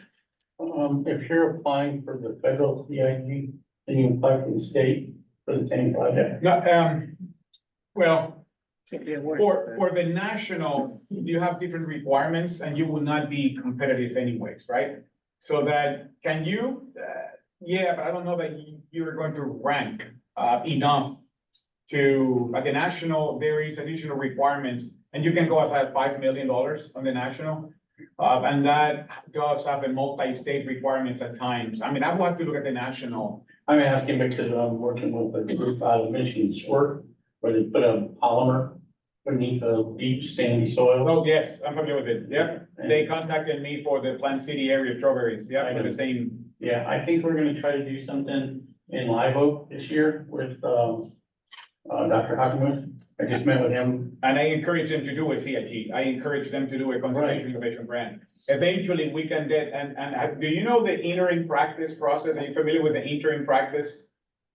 So we have opportunities when we have practices that do not match the need of a specific state. We can actually create interim practices, which allow us for a number of years to test a practice to see if it's viable, to meet any specific resource concerns of your state. And we're allowed to do variability specific to your state to do a trial, so that we sometimes take that data from Conservation Innovation Grant to turn them into an interim practice. And eventually that interim practice turns into an official conservation practice, and then you become part of the mainstream to be available for EQIP for funding. That is a natural progression of a CIG to an interim practice, to a formal practice, to funding availability. I know we're applying for the federal. Should we as well apply for the state? As long as you scope it, you have $250,000 and you can go with individual orders. That's the key, right? How you scope the project that it fits our limits. But yeah, I don't see why not. If you can, because you have to scope it right. Because if you're applying nationally, that likely is a much larger project that we can afford at this stage. Right. It's the scalability what you need to build. Okay. Do you have any questions, Chad? They had to went back, so it's. So our next presenter, Beverly McCarroll, for ecological science update, we will table that for our next meeting. She got pulled away to our Plant City office for a quality assurance review at the moment, so that takes priority. Yeah. So now we'll circle back to all the questions and the comments. Do you have any questions? So in the chat, I don't know if this was addressed earlier because it came in during the break, do we need to determine which CE valuation method will be used for the following funding period, AWMA or USPAP? This is going way back. For RCPP, it's USDA. That's, I'm not sure about the other programs, but that's what we. Sarah gun, yeah. we'll have to formally respond to the remainder of the programs. Okay, yes. Yeah, and I don't see any other questions. There's a comment from Tony Grossman. There has been offered alternative funding arrangements where funds went to partner and partner pay the producer. For example, the multi-state quail agreement operated out of Clemson U and the National Bob White and Grassland Initiative. So that came in a few minutes ago. Yeah, there's an alternative funding arrangement is a subset of RCPP that behaves almost like a grant. Individuals that apply for AFA, they're expected to pretty much be independent on their delivery, and NRCS is not as involved. So any alternative funding arrangement has the ability to deliver independently. And that is the key component, that you are able to go from cradle to grave and delivering any given project. That is a key component of an alternative funding arrangement. NRCS do have a responsibility to do eligibility, Food Security Act, wetland compliance, things like that. We are required to do that. Besides that, the partner handles absolutely everything else, including outreach, delivery, design, payments, and everything else. So that, in essence, that's what an AFA stands for. We do have a few folks interested in Florida applying for AFAs in this cycle, but we have not gotten any AFAs.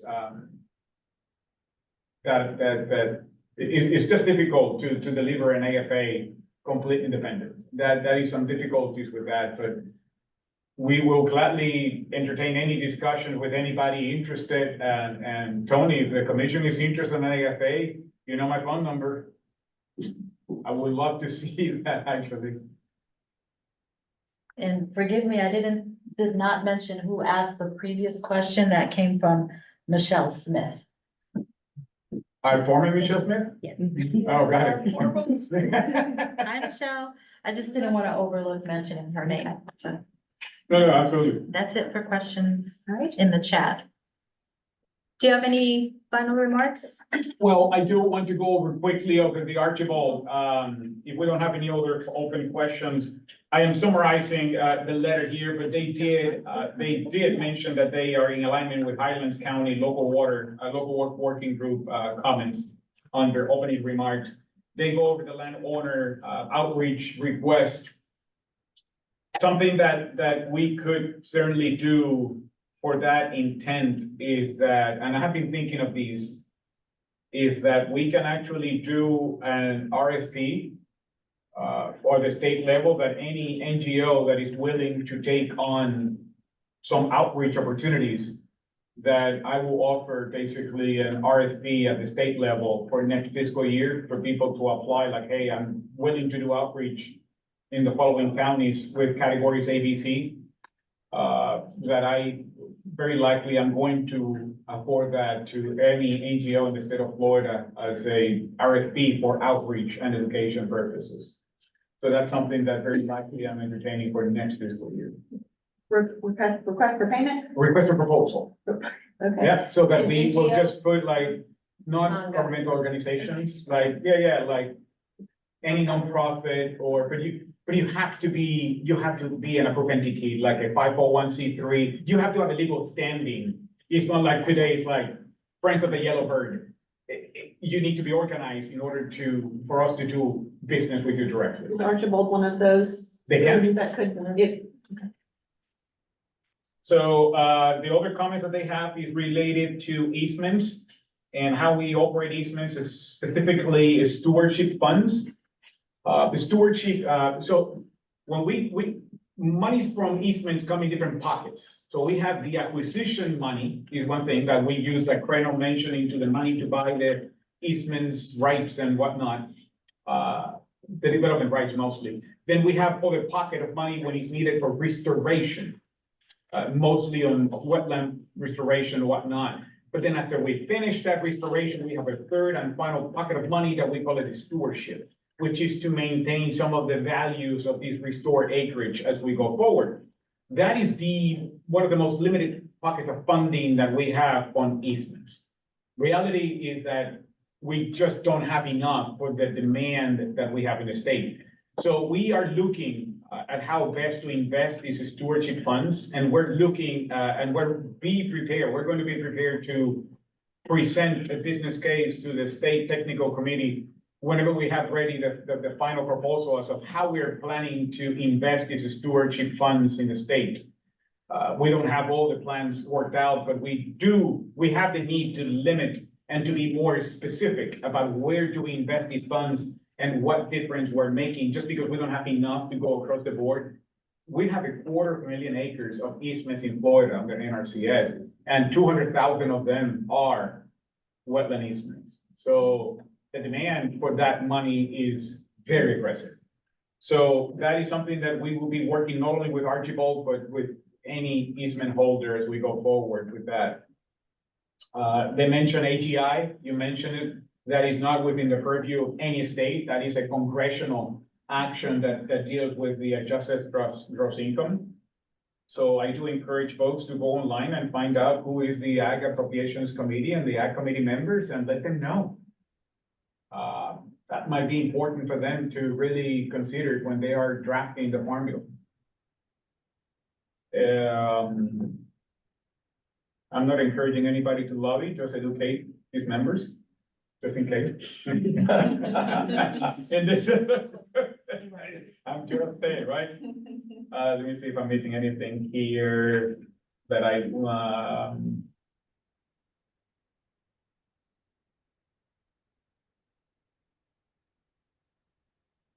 and the payment cap, they mentioned the $450,000. Again, that is a congressional action.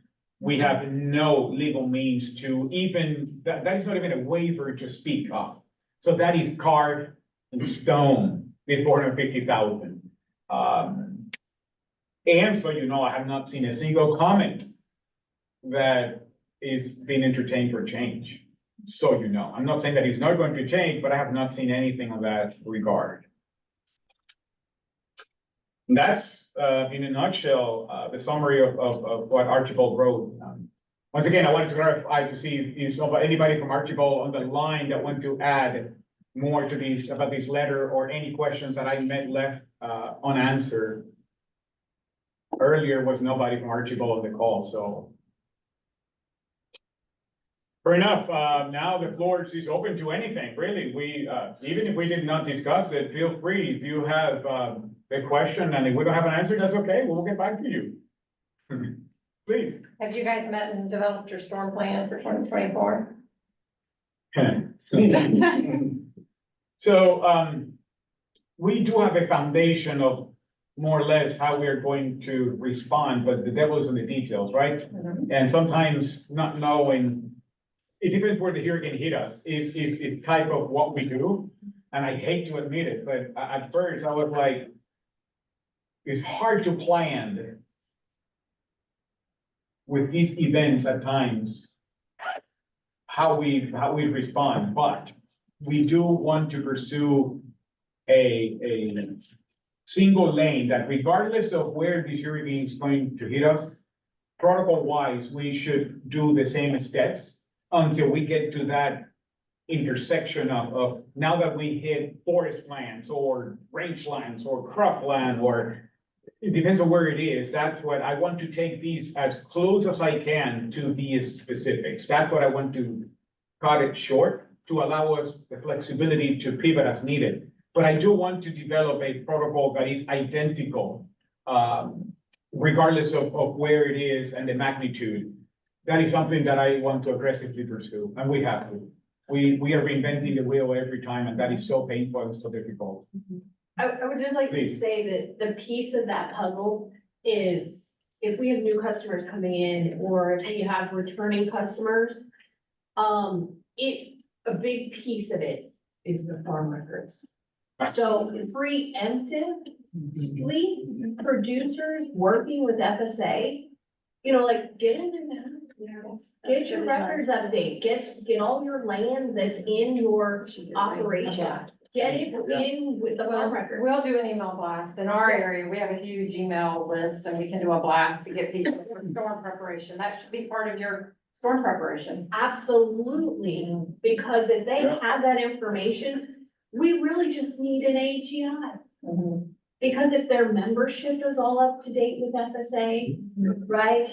If they have their, HEL determination, because we have all their all the land in the, operation in the records, they can do that. So then it just comes down to one form. But the other side of that is to have a jump team, and that's from the federal level for you guys, not. Not even us, right? I mean, I mean, that's not, doesn't thankfully, fall on you, that falls at the Washington DC level for them to have a jump team that's gonna come in and help if there's severe devastation. I mean, obviously Carlos and his staff can't handle the influx that he'll see. nobody can. Look at me, Or look at any of your Shula. any of your service offices. Well, Shula became the epicenter of Ian, right? Yes. But the part of what we're doing too in the state of Florida, we're normalizing to the greatest extent how we conduct business programmatically. We are actually very aggressively unifying protocols in the state of Florida. The reality is that Area 1 in the Panhandle, we're doing business so differently from Area 4 down in the peninsula, that even when we send people to help, it was apples with oranges into how they, so even though we were condemning some states, we could move people to Michigan and they would be as lost, right? I mean, because that's how different we used to conduct business. So now we are normalizing as much as we can. So when a storm comes in, we have the ability to block somebody from Molino and send it to Florida City, and they should be functional with how we conduct our business, right? So that is something that we are aggressively mitigating for. And the last thing I'm gonna say, and I know that Ben Williams had his hand up, is on the RFP that I have been toying with outreach. As a deliverable, I have been thinking of adding that promotion for farm and track and like farm registration and education campaign to encourage people. So as part of my outreach idea on the RFP, and I know my folks don't even know about these, right? I mean, I haven't, this is all living on my head, but I have been toying with that actually, to have an RFP to do, and including farm registration is something that I am very, I'm just trying to navigate the federal family that that line just not go too close to FSA's responsibilities, right? It's an art, not a science into how we do that, but Ben, and I know that you had a question here, but I saw Ben's hand first. Go ahead, Ben. Okay, Mr. Hernandez made the mistake of saying anything.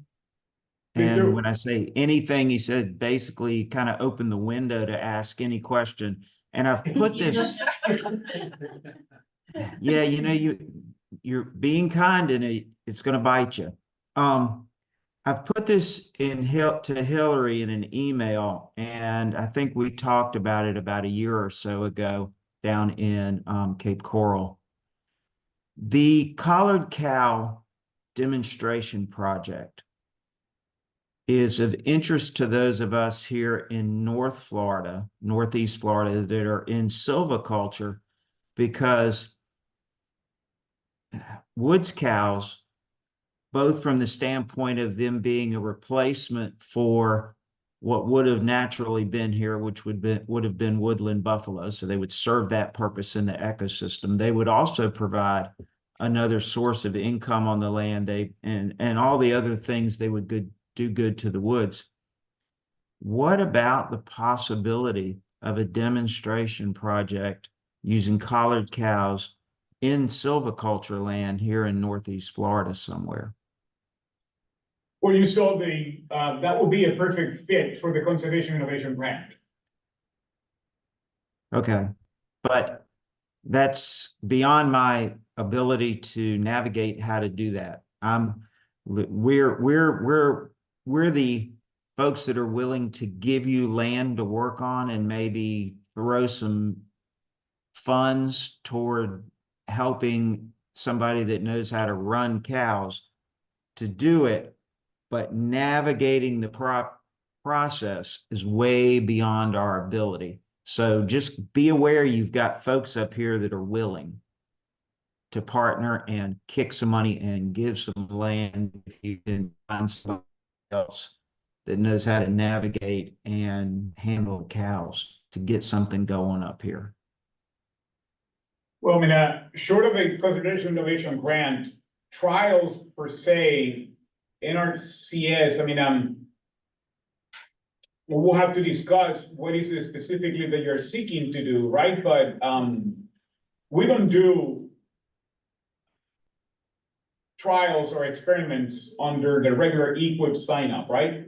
So that we will need to explore the viability of such practice, like we will even need to consult with the contractors, right? We only have one supplier of virtual fencing in the whole United States. So we will need to validate some with the contractors into technical adequacy and viability in certain canopy, because these use like cell towers.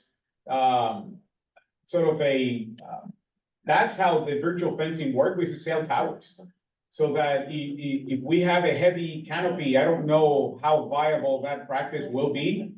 So that bottom line is that when we don't have all the details of that virtual fencing, we can engage into these conservation conservation grant. That once again, I go back to that because I don't know that we have any other alternative to test some of these things. We are currently doing a testing down in rangelands in Florida. In Mayaca area for rangelands with virtual fencing as we speak. But it's only one site that we have approved in Florida.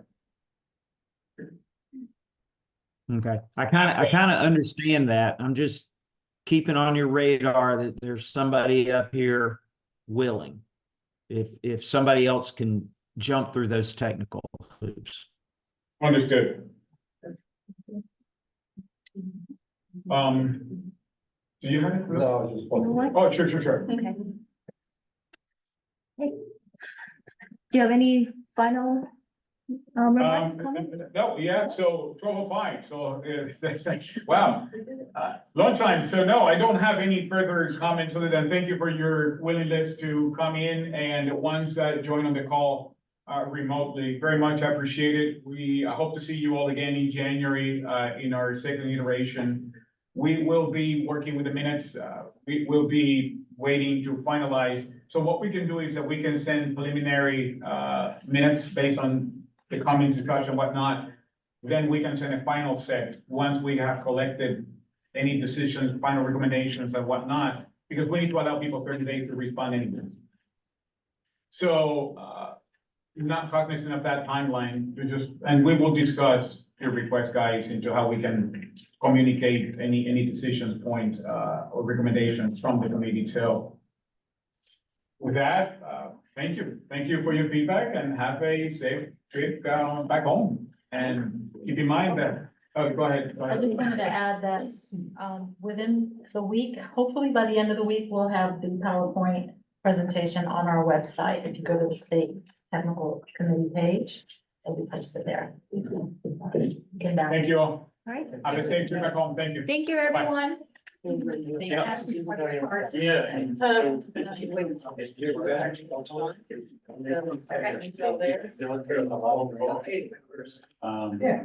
the short range, I was talking about. Mr. Lawrence. I'm on the.